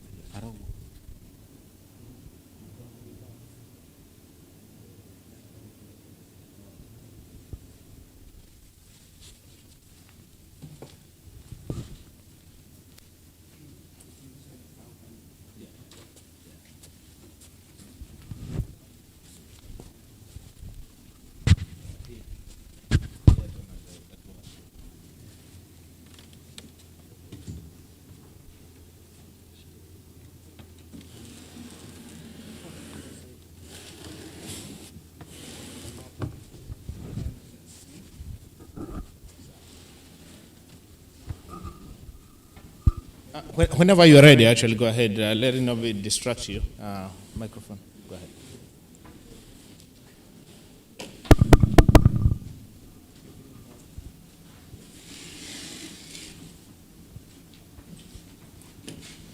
All right. Good morning. I hope it's still morning. Just a quick introduction as they are loading the few slides I have. I'm Engineer Otieno Arowo. I'm an engineer with Bamburi Cement. So my presentation is on waste to fuel. So let's just give them one more minute.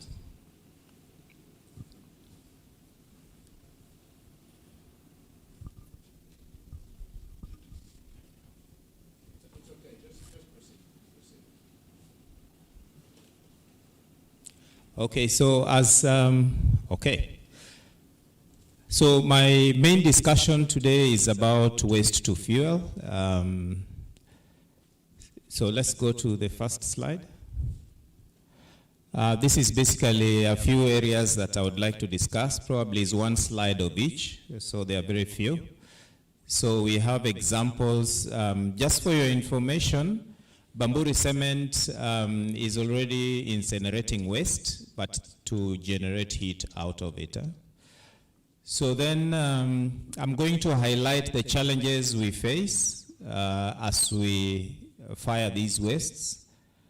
In that, there is quite some discussion on the process through which we go before we accept waste. And then there are some that we already banned, some we are yet to ban, but I'll explain why. And in the course of that, there is also what we call the clinker kiln. So in our case, that is the incinerator. So let's move on.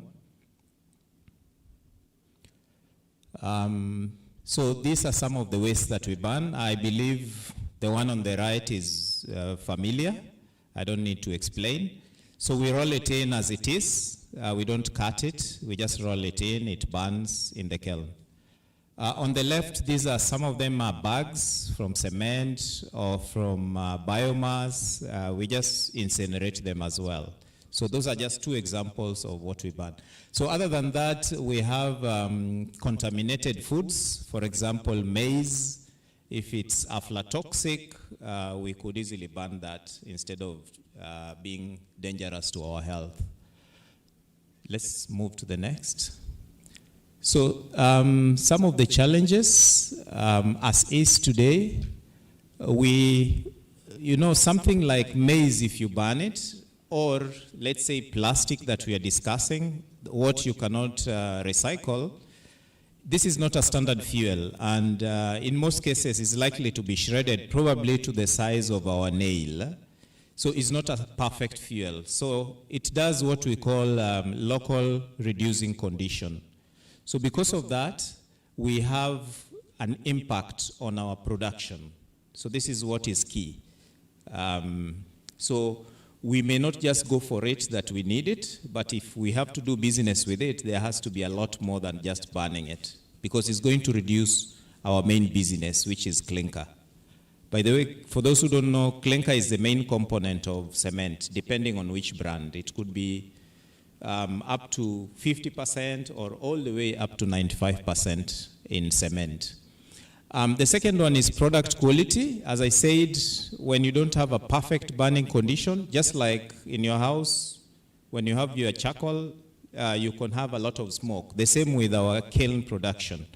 So what happens is the product quality changes. So it may not be as strong as is expected, just because you are having local reducing condition. So the second thing beyond that is environmental. That's obvious. Waste, wherever it is, people don't want to associate with it. So it's basically, some cases it can have odor or just bad to see. Another thing which is an advantage is the saving on cost. And because we are using it as a source of heat, of course, our main fuel is coal, which we import from either South Africa or Mozambique. So it's basically expensive, coming all the way, plus taxes. So what happens is when we have fuel that is, or waste fuel that is friendly, we could replace a bit of that coal. Something else which is a bit off is what the stakeholders say. Once in a while, we can hear some information which may not be validated, so we take an advantage to explain to our stakeholders that burning, maybe we'll come to that slide later, burning these wastes in a clinker kiln, this is the best incinerator that you can ever get. It doesn't emit toxic substances if you control it well. So we take time to explain to our stakeholders. The one in red is basically what would come in handy when we are discussing plastics. So far we are not able to burn plastics. Part of the reason is because of what I've highlighted there. If we have justification of the quantities, then we can justify the investment because it needs separate handling and storage. So there could be other associated problems with health. Let's go to the next one. I'm not sure you can see it clearly, but these are just examples of some of the waste that can be burnt in a clinker kiln. There are liquids and there are also solids. So the one in red is basically why we are here. And on the extreme right is, of course, when you come to the shop, the kiln shop, there are different areas where you can introduce your fuel. And that will determine the size. As I'd explained, the tires, they roll as they are. But in some industries, they cut them into smaller pieces, which we are not. Then they put them somewhere where we call the riser. For us, it's where I've indicated main burner. Let's see the next slide. So a case of investment, assuming today we are told, okay, we have the volumes that we need, then what do you need on your side? So this is just an overview of what we could go into. On the left, would assume everything up to dosing it into the kiln. The kiln is where you see the burner, okay? You'll see a burner, a picture of a burner. So this is a whole layout. It's a small shop where you'll handle, you'll store it, shred it, and so on. But it depends. If you're able to shred it outside, then probably about a third of that shop will go. Just deliver what is ready. On the right, we are going to talk about chlorides. Why we again not finding plastics friendly, especially those with chlorides, is because the chlorides, they affect our system, the production, in such a way that you can even stop the plant because of that. So that's the one on the right. So you basically need two things. Number one, avail this material. So prepare it and avail it. Number two, once you introduce it and there are some of these plastics that have chlorides, then you need the one on the right. Okay, let's see the next slide. So this is what is called the cycle of volatiles. So in this case, in the technology, volatiles are anything that has chloride or sulfates. So they affect our system. And that is what would be there in some of these plastics, not all. So that's the cycle. That's how it happens. Let's see the next. So this, anytime you bring waste to Bamburi or you ask that you'd like to bring some waste, we take it through that process, except the last one. So that means health and safety has to be complied with after we know what it contains. So we look at the documents that has the material safety data sheets, and then we qualify it on safety, on environment, quality, so that it doesn't affect our quality or quality of our cement. We look at the process, as I said, chlorides would affect the process, so what do we do beyond that? Then logistics, you know, the permits and so on. Then, of course, the equipment. It should not be an acid that would burn part of our equipment, for example. Let's see the next. So still on volatiles, some of these chlorides or sulfates, they come from different materials. Sorry to take you back to basic chemistry, but the most critical in this case is chlorides, which would come from the fuels.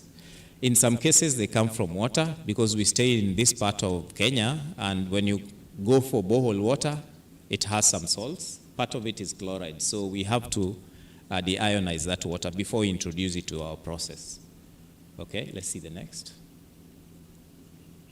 Next slide, please.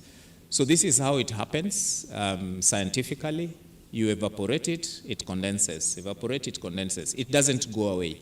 So this is why we introduce the one I explained to you on the extreme right-hand side, that you need to take it out of the system. So it's a whole investment. Okay, let's go. Next, please. So just like your burner in the house, this is how the kiln burner looks. It's about 11 meters in length. So each of these materials can go through one of those jackets. Okay, so you can see what we can burn today. Okay, apart from bottom right corner, which could be what we are discussing today, or part of it. Let's see the next. So my introducing statement was basically, opening statement was about, if there are volumes, then we can talk further on what else can be done. Thank you. Thank you so much. Actually, don't just grab a seat on that side. And then, so all those who have presented, please come forward. Hizi viti ni zenu. You come here. We need to have this discussion very quickly, a good 30 minutes. Please.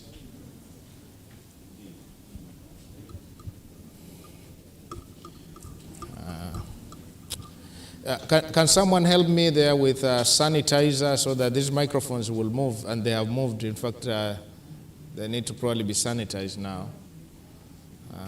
We observe those protocols.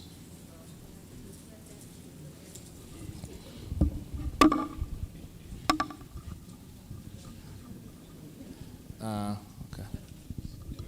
So. Okay. The sanitizer well, but so IUCN is online on that end. Can we confirm IUCN is there? IUCN? Are they still there?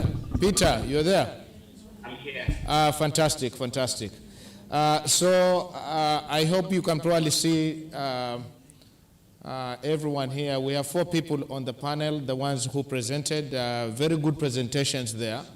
And I think without further much ado, I want to simply open it up for questions on your side. Members who are here, who has a question for who here? Or a comment? You do? Okay, very good.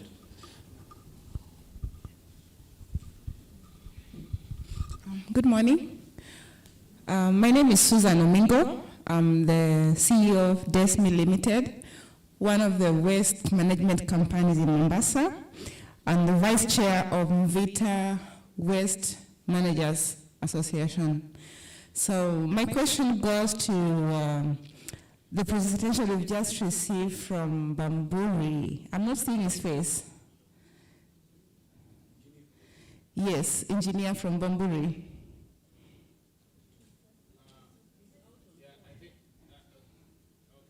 That's okay. Do you have another question? You can skip I can wait. and then go to the next one. He is on the phone, so let him. So okay, give the next person. Proceed. He can hear you. He can hear you. Oh, great. Yeah. So my question actually is what you just presented. It's amazing how you people are working with waste to be able to produce alternative source of fuel. And as a representative of the waste collectors in Mombasa, I heard you mention that the viability of actually getting into this project big time depends on the volume of waste, as in the volume has to be justifiable for you people to be able to do this.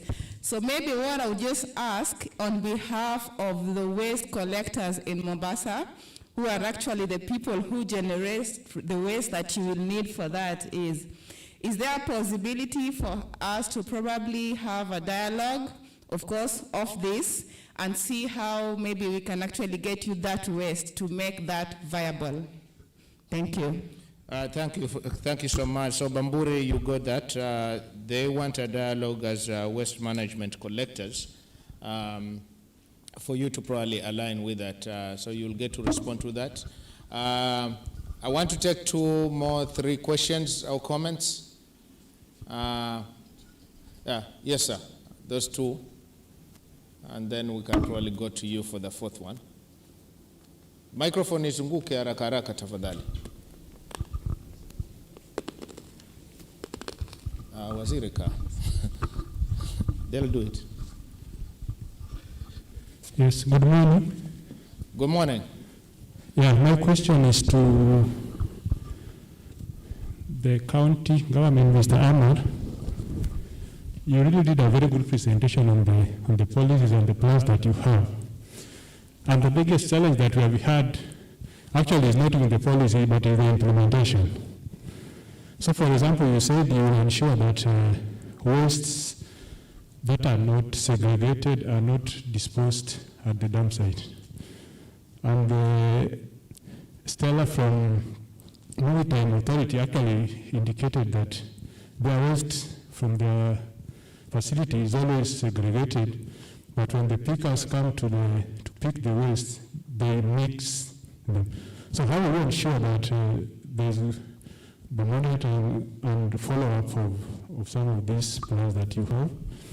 And then number 2 is on the licenses.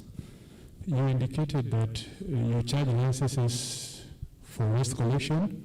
NOMA also charges the same licenses from the same waste collectors, and you realize most of the people are very young groups. They don't have the financial muscle to pay some of these licenses. What can you do about the duplication of the payments between you and NEMA? Thank you. Thank you for that. And if I may compound that, maybe you could granulate in terms of what are the real costs? Mombasa County, I hope we are paying attention. What are the real costs for these private operators in terms of the licensing? How much money do they need to invest in that license collectively from Mombasa County, from NEMA, and all that for them? So because that's the cost of doing business from their side or entry into that space. Could that be the reason why Likoni potentially they are not registering? All right, there was another gentleman right here, I think. Yeah, go ahead. Okay, good morning. I'm Collins from Hand in Hand, and I have a question directed to the recyclers. I don't know, I'm not seeing any of them up front, but then may I just ask that concerning plastic recycling, indeed it is true that within a short span of time there will be reduction in the number or the quantity of plastics rotting within the environment. Now we know very well that a reusable plastic should be an upgrade of the disposable one, and that really enables them to survive within the environment and to compete favorably with the disposable plastics. Now, concerning the quality of a recycled plastic, how well is it taken care of to enable them to compete fairly to the disposable plastic so that they may survive and even can be able to be used by other companies preferably instead of the disposable plastic? That question is to? Recyclers. Okay. All right. You had a question. Huh? Your question was asked. Okay. Do you want to recap on that question? My question was actually the same as he asked, duplication of licensing between them and the county government. That probably the waste collectors would have such challenges of paying to NEMA, again paying to the county government of Mombasa. And probably other licenses like single business permit, etc., etc. So it becomes difficult to upscale their businesses because of duplication of licensing. And you are? Introduce yourself. My name is Engineer Ali Sharif, Director Transport, County Government of Mombasa. Very good. I think prepare for the next wave. I think these questions are important. Maybe they will trigger some. So maybe Neema, you have some few questions, and yourself. So proceed. You can take that. On the issue of separation of waste, where people dump without separating, according to the bill, if failure to separate your waste, you are liable to imprisonment for a term of not exceeding 2 months, or a fine of not exceeding 10,000, or both. It depends on us the way we are going to present the case to the judge. If we present it as it has been doing it continuously, you could be charged both. You could be taken to Shimolatewa and also fined. So our enforcement team, already have increased our enforcement team. Before we used to have only few enforcement officers. Right now we have more than 30 of them on the ground. Even if you ask the private companies taking their waste to Mwakirunge, they'll tell you at least in each week they are stopped within their routes and ask for the licenses and the receipts that which they are paying in Mwakirunge. On the issue of licenses, us, we are charging a license to operate, to allow you to operate within Mombasa County. Our license. And our license fees and charges are, for the youth groups is 10,000, and for the companies is 40,000, and for the individuals is 3,000. Okay, I'll leave it to Nema now. The 3,000 is? For the individuals. Individuals. And the company? The company is 40,000. 40,000. That's annual? Per year. Per year. Thank you. I will respond to 2 questions. The first one was alluded in the question asked by Kevin about segregation at source and the challenges that are encountered during transportation, because at the transportation, the vehicles are not specialized. They end up mixing the waste. So it goes at the dumping site or disposal site as a mixed waste. First is that the laws that we have provides for segregation of waste. However, there's a challenge because the system is not yet developed to support the segregation of waste fully. Because the facilities that receive segregated waste are few. Currently, we are seeing major developments in the recycling of plastics. And therefore, the few receiving entities that are there are the ones that are receiving plastic waste. There's little that is doing recycling of food waste. There are few on glass and a few on metal. But I think right now, also metal is highly developed, metal recycling. So the fractions from waste, also from metal, I mean, are actually properly segregated and they are finding their way to the recycling plants. So there is need for having a robust system that supports segregation. And probably, based on the data that was provided, the county government might want to focus more on the more problematic waste fractions, to look at maybe the first 3 and provide the infrastructure to manage it, and especially to facilitate the ones that are being taken to recycling facilities. There is actually a reason why waste is not actually segregated at the moment. It's because the scavengers, or those boys or youths who are operating at the dump site, will prefer this waste goes unsegregated because it's providing employment, it's providing income for them. That's why you'll find them promoting actually mixing of this waste, and that one poses a challenge in itself. So there's need to provide guidelines even at the dump site so that those youths operating at the dump sites are guided on segregation and managing of waste within the transport vehicles. The law that we have is progressive. First, it is to facilitate the counties or operators to transit from the poor way of managing waste to a better way. So we are aware that the vehicles that are operating are not specialized in handling specialized waste. However, we are trying to ensure that at least the waste that is generated is accounted for, at least collected and transported to a disposal site for now. But progressively, we're encouraging facilities or waste handlers to improve the technology, to improve on their vehicles, so that we can now have specialized vehicles in the near future.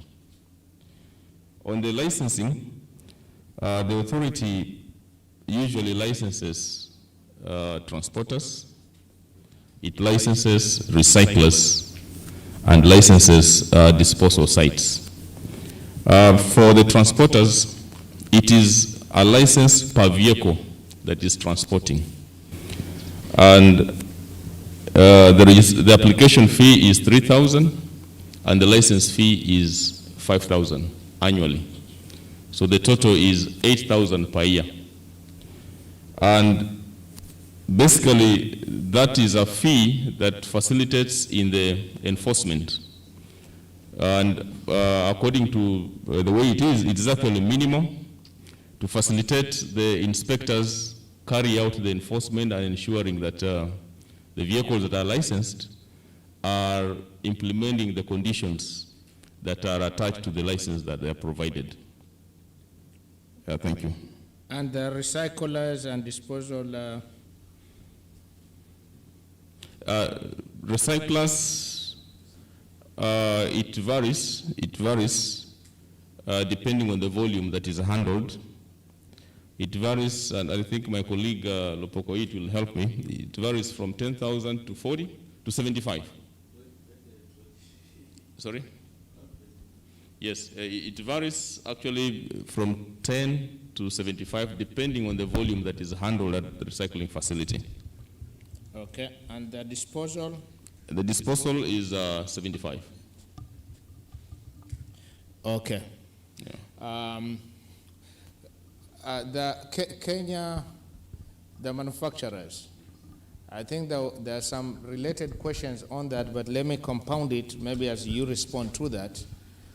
From your view, these operators and these licenses and these requirements, because if you add between the county government and NEMA, we don't know if there is other costs to these people. You know, from the trends there, you know, is this an impediment? How do we help out in this situation with the current uptake which is there? Thank you, Chair. I will just say, like the way I mentioned in my presentation, okay, maybe for the large manufacturers, okay, who are involved now in the producer responsibility, they might be able to pay. They may be able to pay. Although for me, this is an additional cost of doing business. And then I don't know, because I know in Mombasa, if you are moving from one region to another, let's say if you are getting to Mombasa, let's say, let me give an example. You are operating in Changamwe.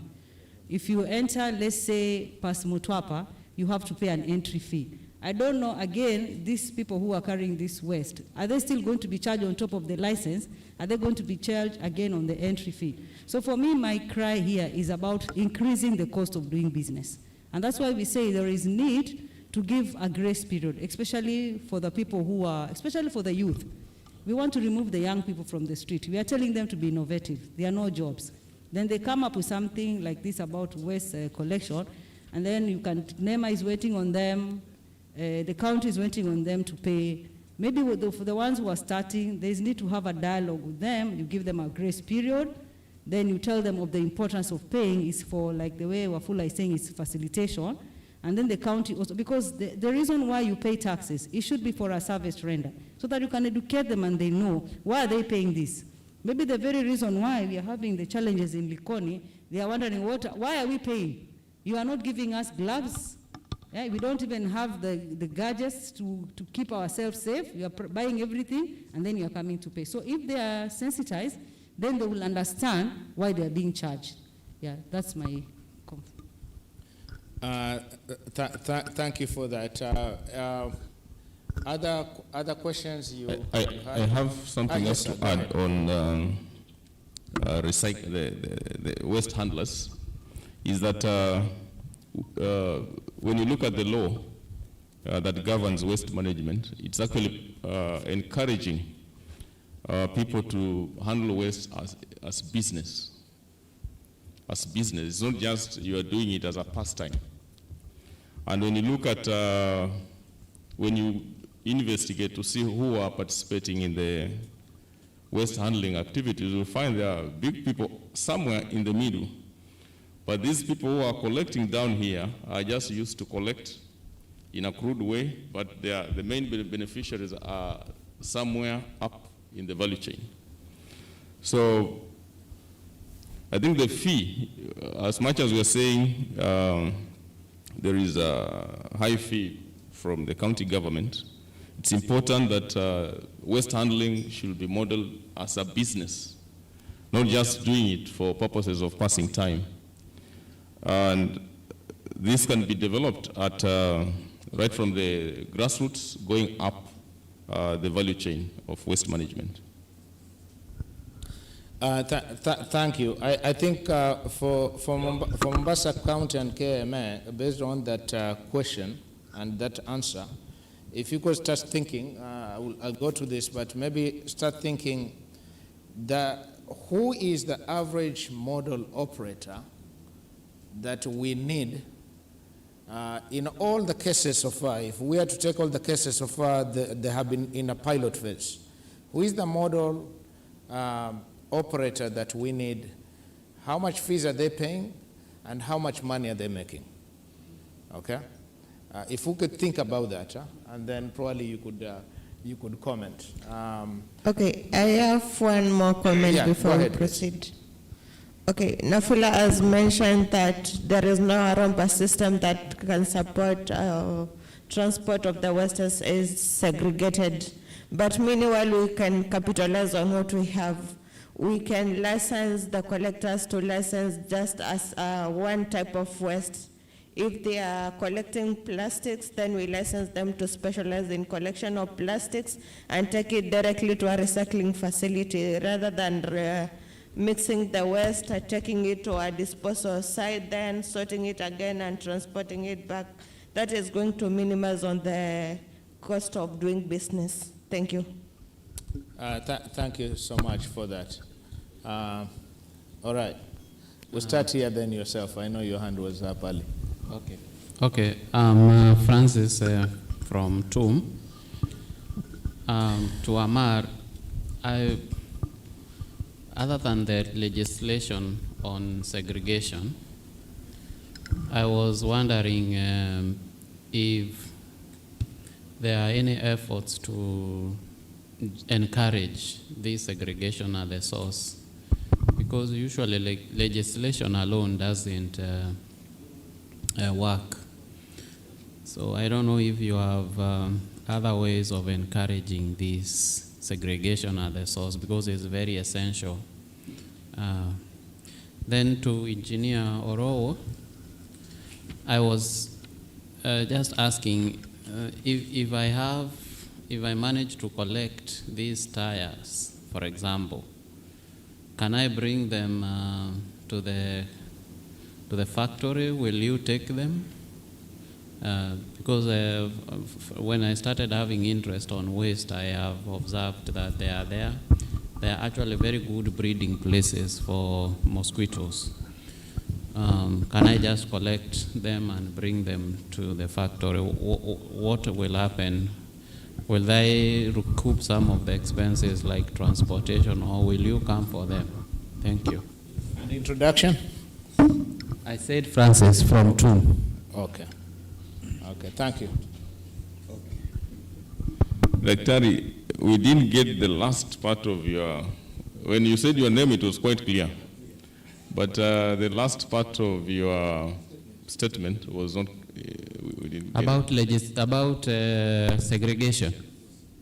Yes, I asked if you have other means of encouraging segregation at the source. Because we know you have the law that if you are found not segregating, this is what will happen, but usually it doesn't work. So I'm asking, do you have other ways of encouraging this segregation at the source? Like, for example, forums for educating the communities, providing segregation storage facilities. Are those things in the pipeline, or is anything happening about that? And that's mostly to Mombasa County too? Yes. Yeah. Okay, very good. Thank you. Okay, my name is Okwara. I'm involved in recycling. I have like 3 concerns. One, the issue of payments is not as light as the way you see. You have mentioned only a few. You have left out the truck. For you to recover the plastics, the truck pays NEMA 8,000 shillings. One truck. For you to collect, we are moderated by the coastal block region. For you to collect plastics from Tuapa, you need to pay entry. When you come back at Shanzu, you have to pay cess, and then you pay license of 40,000, and then it's okay, go ahead. it's a little bit more than the way it is said. So I don't know. 2, I have a concern for Bamburi cement. The entire presentation is clear that the non-recyclable plastics is the biggest menace. And then the only solution is Bamburi, who are going to burn it in their kiln. And then they still don't know whether they will burn it or not, because they say they will need some infrastructure. They are not giving us maybe some directions that maybe these are the terms of references for the discussion. That we maybe want to have we are thinking in the next 6 months or 3 months, we'll have a discussion, and the discussion will involve this one and this one and this one. So that now, as we leave this conference, we know that at least in a particular timeline, there will be a report from Bamburi and other stakeholders. This non-recyclable plastic is the biggest challenge for us as recyclers, because the collectors will collect everything. When it comes to our yard, we do now what we call sorting. You only get a quarter of what has come, what has been recovered. Well, you wonder, how do you sustain your business now? The only person who will make you sustain your business is Bamburi Cement, who can now burn it down in their kilns, who still don't know whether that will happen or not. And again, the law is very silent. They know very well from all the records that the non-recyclable plastics are the highest in numbers. They are still not sure what to do with it, whether to stop it, continue receiving it, because all these things is imported. All this plastic is imported. They verify all the containers, and they know from the onset that this at the end will be recycled or not recycled, and they are silent on the same. So I am proposing, I'm giving recommendations, I bring a crisis. Sure. When we leave this conference, all the players, and the key players in this conference will be 2. The law. What are they going to do with the law, so that the law again will have a far-reaching effect on the issue of plastics. Because those plastics that are not supposed to come are even killing our business as business people. If we can call, out of 100%, we will recycle 40% or 60%, the 40% is directly a loss. And you have recovered it from the ground, you have paid. Those people who are collecting it on the ground don't know. It's only us who will know that this one is HDPE or not. So those are my concerns. Thank you so much. For Manufacturers Association, I think you have a client here who is asking for help. And of course, the government itself, they are saying, look, you are squeezing us. So there are many, many questions. I think whoever is ready to go. You want to go first? Okay. First of all, from the manufacturers, on the issue of licenses, we have said that we are charging a lot of money, we are not getting anything. That's why, according to the bill, what we have proposed that is, we are going to have transfer stations in each ward, so that instead of you going all the way to Mwakirunge to collect the receptacles, it will be just nearer, just at your doorstep. For example, Okwara lives at Kwabulo. We are going to have a transfer station at Kwabulo, near Danjan. So instead of Okwara and his truck going all the way to Mwakirunge, for him it is only a few steps from his house to collect the receptacles there. So in the whole county, we are going to have 30 transfer stations in each ward, with the exception of Mwakirunge. On the issue of, also on the license thing, to be sincere, if it was me manning the landfill in Mwakirunge, I could have gone bankrupt. It is because the Mwakirunge dam site is being run by the county government of Mombasa. The amount of money we are spending to rehabilitate the landfill in Mwakirunge, I'm telling you, it's over and over and over. In a day, we are spending more than 60,000 for the dozer only. More than 60,000. 15,000 for fuel, 45,000 for hiring in a day. Even if you have our own, it's for fuel plus the driver. And the most notorious people at the landfill are the private companies. If they are being told to go and dump right at the end of the landfill, the scavengers, they'll tell them, just dump here, and they will dump, because they want to get the receptacles. So it has become very difficult for us to manage the dump site. And if we try to collude with them or talk to the scavengers, a fight breaks out. We have had several incidents. Our supervisors are being beaten, even our trucks being stoned by the scavengers because of the private companies. So if this separation will start at the source, I do believe the problem we are facing in Mwakirunge, it will be much lesser than before. What's the county currently doing in that separation? There was this conversation about, and I think it was on the issue of what Mutuko was saying, that how we're going to encourage the people. Correct. Already we had started that before the COVID-19, what we were told that we are not supposed to have any meetings. We have started with Changamwe and Jovi. We have been having these meeting every week with the youth groups and the Wananchi. We have been having that already. Yeah, but are we, I think it was KMA, they showed a very nice picture of the separation bins, right? And this is a conversation which has been there for a long time. You know, in each household, who is going to provide these separate bins? The separation bins are supposed to be provided by the person who collects the waste from the household, not the county government. Okay, I think that's a nice pause, which I think we will need that reaction. So far, it is not working. That's not working. Go ahead. Yeah, thank you. I think I'll go back to the fee. You remember I said annually the transporters pay 8,000, but I want to correct and say that the application fee is the one that is 3,000. Then they pay every year for renewal of the license, they pay 5,000 shillings.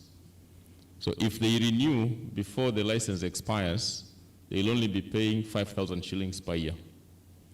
Registration application fee is paid once.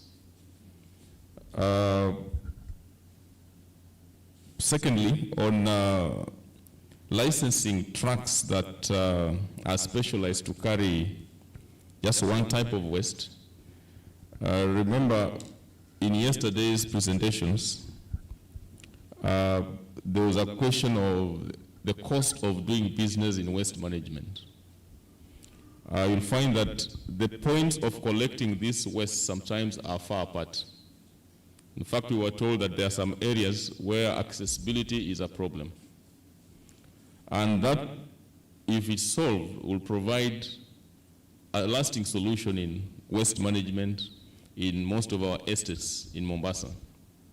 Because the collection points need to be as close as possible, change the attitude and behavior of the people. The law requires that the landlords actually provide the waste management infrastructure, the landlords. And maybe the solution will start from the approvals of these constructions. You'll find that when NEMA is approving construction projects, could be housing or commercial, there's usually a requirement for solid waste management and even liquid waste management, that the owner of the premise provides the infrastructure for handling waste at source.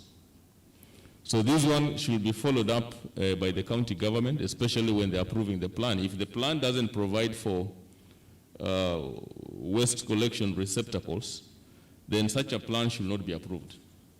Because if somebody is building, is supposed to build 2/3 of the land, you find them building almost 100%. So they don't have even space to provide for waste receptacles that will originate from the housing units. So one of the solutions will be bring the collection points as close as possible to help change behavior of the people and even the attitude. And also it will help in reducing the cost of now hauling the waste to the disposal site. If the county government is bringing the transfer station closer to the source of waste, that will be better, but it means that the county government will be the one now collecting waste from the transfer stations to the final resting place. But if there will be improved segregation of waste and improved facilities that are handling the separated waste for recycling, then you'll see that whatever will be going to Mwakirunge will be less. And then that will help or reduce pressure at the disposal site. But overall, even the disposal site itself, I think it needs to improve further, because they need to improve the infrastructure at the final disposal site, so that then whatever gets there is the one that cannot be used any further. Maybe there could be some activities or interventions that can be done at the dumping site to improve and create space for further dumping in the near future. Yeah, thank you. Thank you. Peter of IUCN, I have not forgotten you. So just get ready. I think after this we'll come to you. I think you can comment on quite a few of those questions in terms of how we unlock this value chain. I think you have a lot of data there, so we'd like to hear from you in a moment. Kenya Maritime Authority. I have no comment. Okay.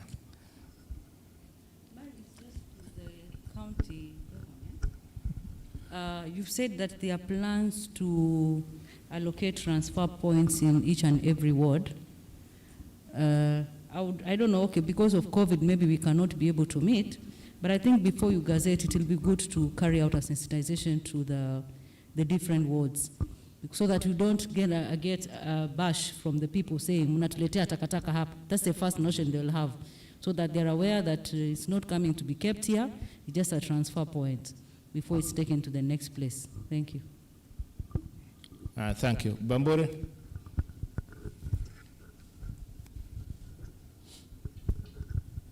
Thank you.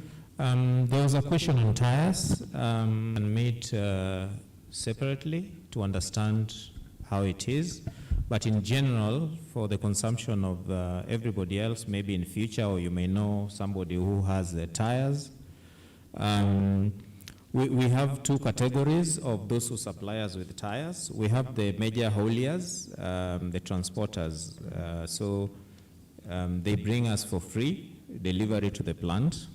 Then there is a second category that is entrepreneurs. They also deliver to the plant, but we pay, including the transport. The second comment, I didn't quite get clearly what the question was, but it's the sense that after that we have set date for implementation of the incineration. I think that is a no. These are things which has to be discussed further. And as I say, once the numbers are there, we can always start discussions. I won't take you through our procedure per se, but the level of this investment is quite an expensive investment. And every year we come up with a list of projects that we are going to implement for the year. So we still have half of the year. When the numbers are there, then we can start the discussion, then probably.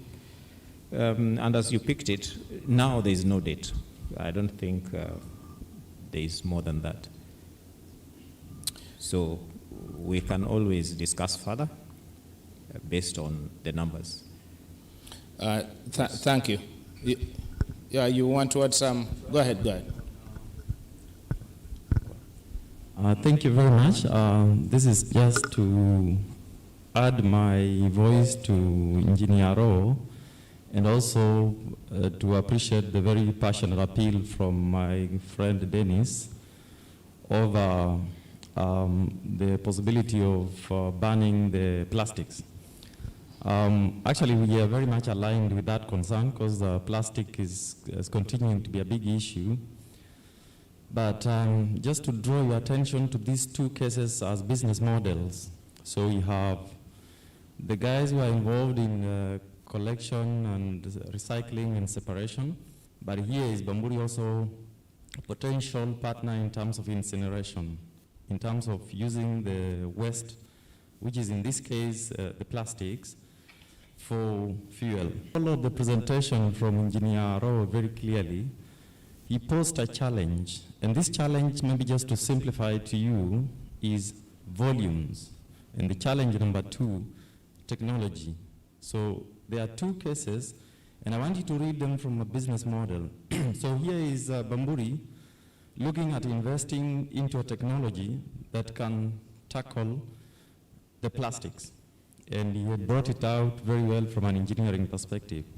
So the question that I can challenge, if Bamburi decided to invest in technology that can incinerate or it can burn your waste, particularly the plastics, where are those volumes? How do they look like?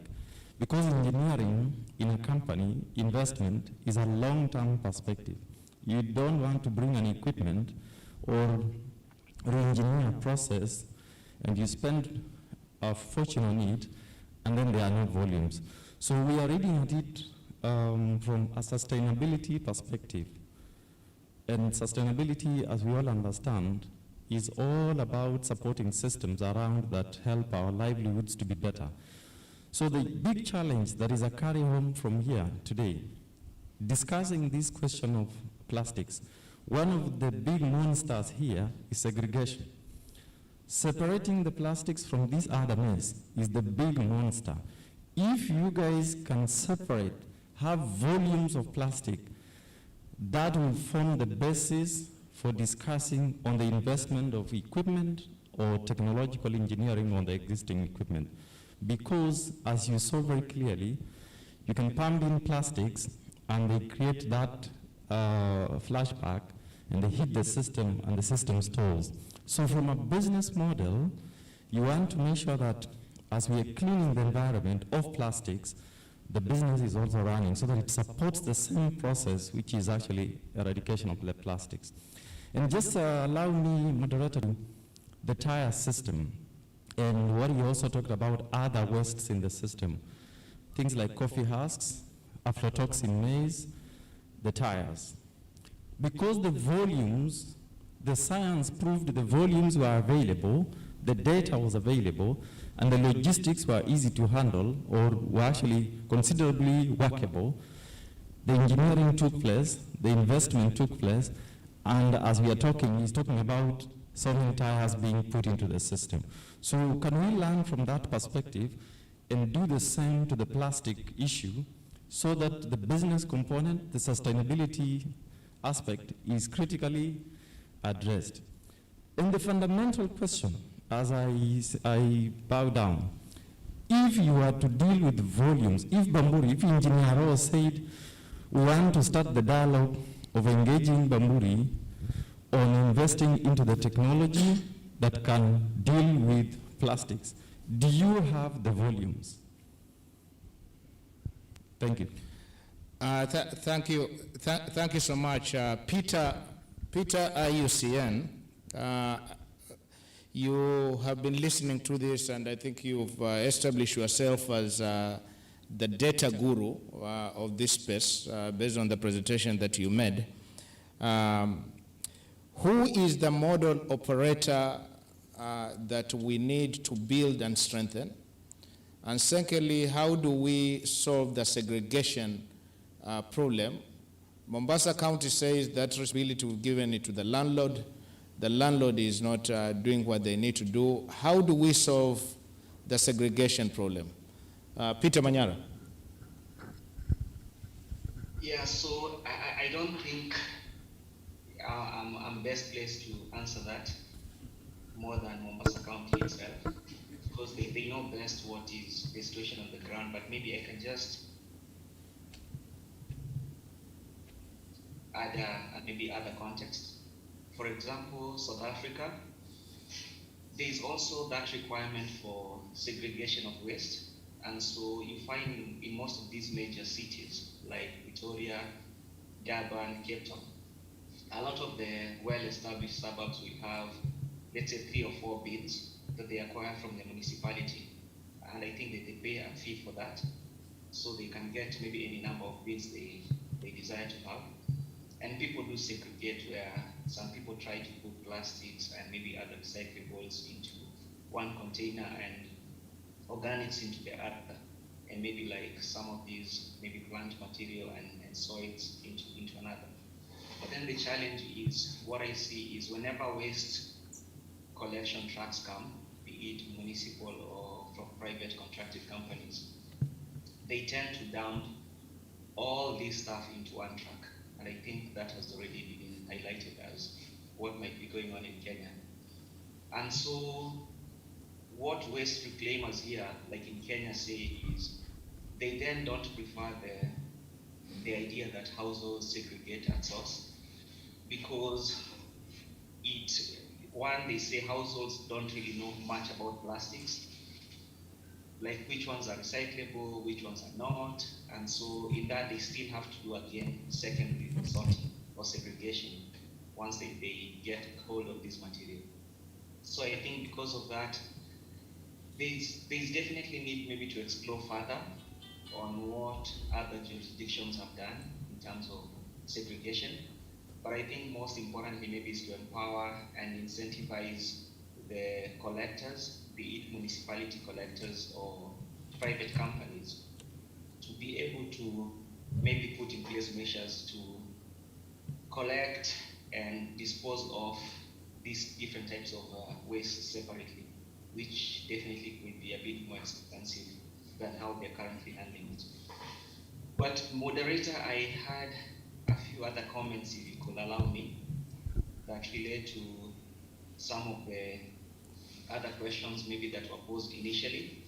I think maybe the first comment is, I've heard the term scavenger, and I don't know whether we could maybe make an attempt to shift from that word, because it's a bit demeaning and doesn't confer that human dignity that is required for people who work within the waste sector as waste pickers. And so I think waste pickers and reclaimers seem to be the more appropriate words in the current context we're living in.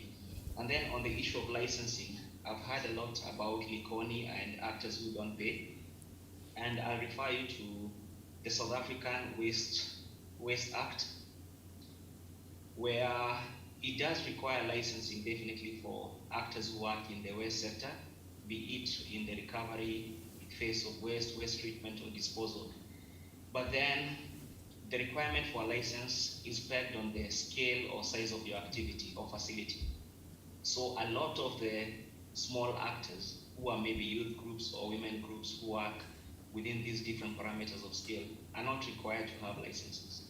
And one of the propositions we've made to the South African Department of Environment is actually to consider the removal of licensing requirements for small and medium scale recycling and transfer facilities.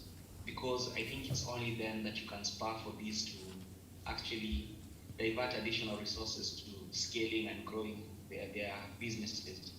And then with that, you easily get them now into the licensing part of like large scale. And then in the case of kilns, which has been also been mentioned, I've had an opportunity to listen to a presentation by an expert who's looked at cement companies, especially in China.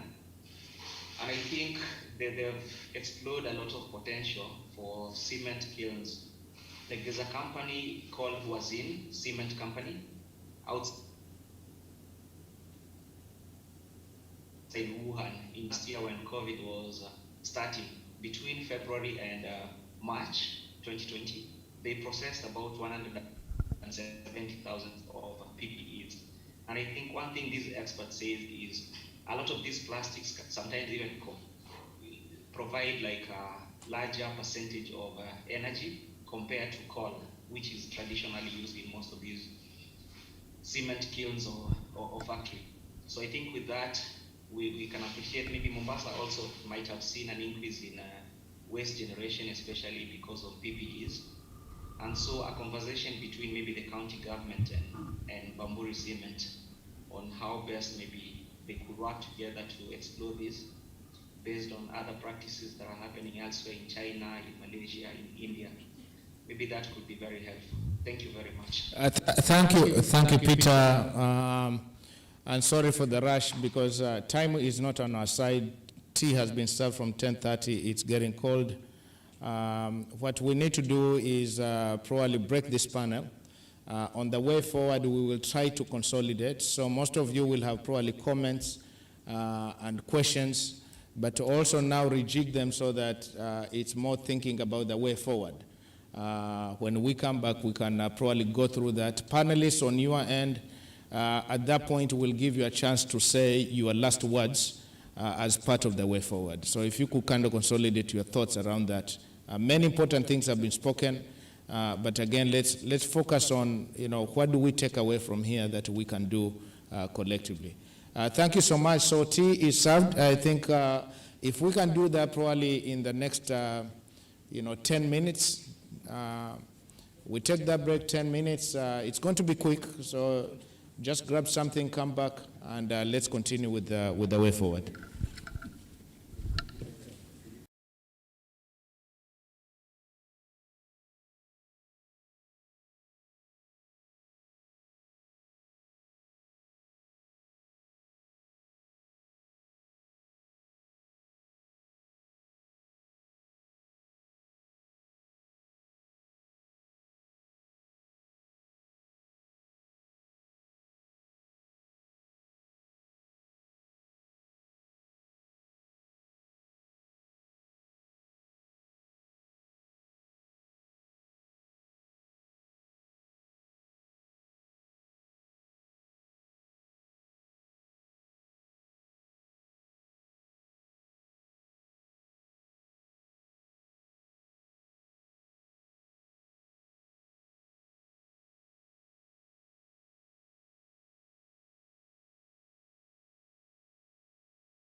trained in sorting plastic for the highest possible quality and are connected to the newest technology and corporate buyers. Kenya produces an estimated 500,000 tons of plastic a year. Only about 15% is recycled. The rest remains uncollected, burned illegally, or dumped. Meanwhile, global demand for high-quality recycled plastic is on the rise, and solutions to stopping plastic pollution are in high demand. Partners from Denmark and Kenya have joined forces to tackle the plastic pollution challenge in coastal Kenya and improve the livelihoods for people living in the region. It all begins with the plastic collectors, who are usually poorly organized and experience unregulated and poor working conditions. The mission is to create a value chain for plastic where collectors are trained in sorting plastic for the highest possible quality and are connected to the newest technology and corporate buyers. They will also receive help to organize in order to improve their income opportunities, skill, and working conditions. Expected results are 800 new and decent jobs across the plastic recycling value chain in Kenya, at least 5,000 tons of plastic per year collected and sold to recycling companies, which roughly equals the weight of 1,000 elephants. Sounds good, right? Learn more about the project and the partners behind by visiting our website.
Kenya produces an estimated 500,000 tons of plastic a year.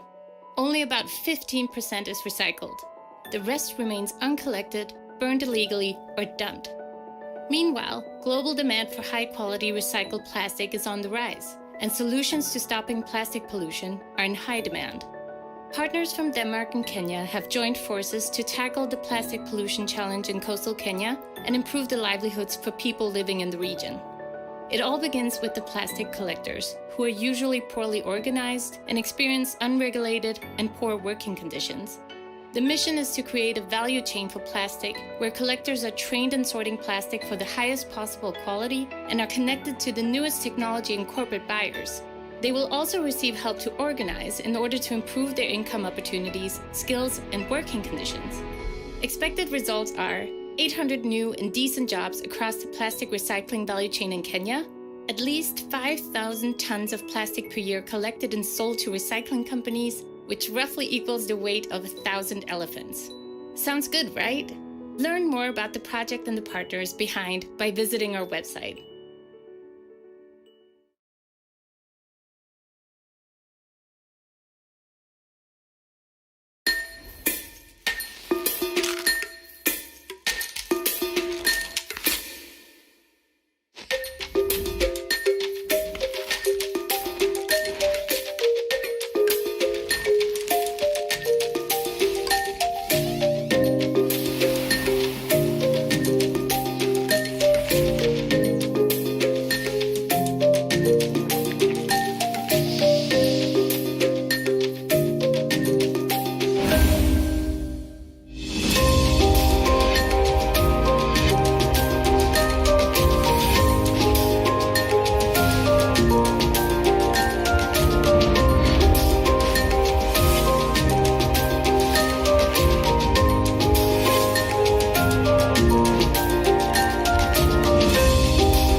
Kenya produces an estimated 500,000 tons of plastic a year. Only about 15% is recycled. The rest remains uncollected, burned illegally, or dumped. Meanwhile, global demand for high-quality recycled plastic is on the rise, and solutions to stopping plastic pollution are in high demand. Partners from Denmark and Kenya have joined forces to tackle the plastic pollution challenge in coastal Kenya and improve the livelihoods for people living in the region. It all begins with the plastic collectors, who are usually poorly organized and experience unregulated and poor working conditions. The mission is to create a value chain for plastic where collectors are trained in sorting plastic for the highest possible quality and are connected to the newest technology and corporate buyers. They will also receive help to organize in order to improve their income opportunities, skills, and working conditions. Expected results are 800 new and decent jobs across the plastic recycling value chain in Kenya, at least 5,000 tons of plastic per year collected and sold to recycling companies, which roughly equals the weight of 1,000 elephants. Sounds good, right? Learn more about the project and the partners behind by visiting our website.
Kenya produces an estimated 500,000 tons of plastic a year. Only about 15% is recycled. The rest remains uncollected, burned illegally, or dumped. Meanwhile, global demand for high-quality recycled plastic is on the rise, and solutions to stopping plastic pollution are in high demand. Partners from Denmark and Kenya have joined forces to tackle the plastic pollution challenge in coastal Kenya and improve the livelihoods for people living in the region. It all begins with the plastic collectors, who are usually poorly organized and experience unregulated and poor working conditions. The mission is to create a value chain for plastic where collectors are trained in sorting plastic for the highest possible quality and are connected to the newest technology and corporate buyers. They will also receive help to organize in order to improve their income opportunities, skills, and working conditions. Expected results are 800 new and decent jobs across the plastic recycling value chain in Kenya, at least 5,000 tons of plastic per year collected and sold to recycling companies, which roughly equals the weight of 1,000 elephants. Sounds good, right? Learn more about the project and the partnership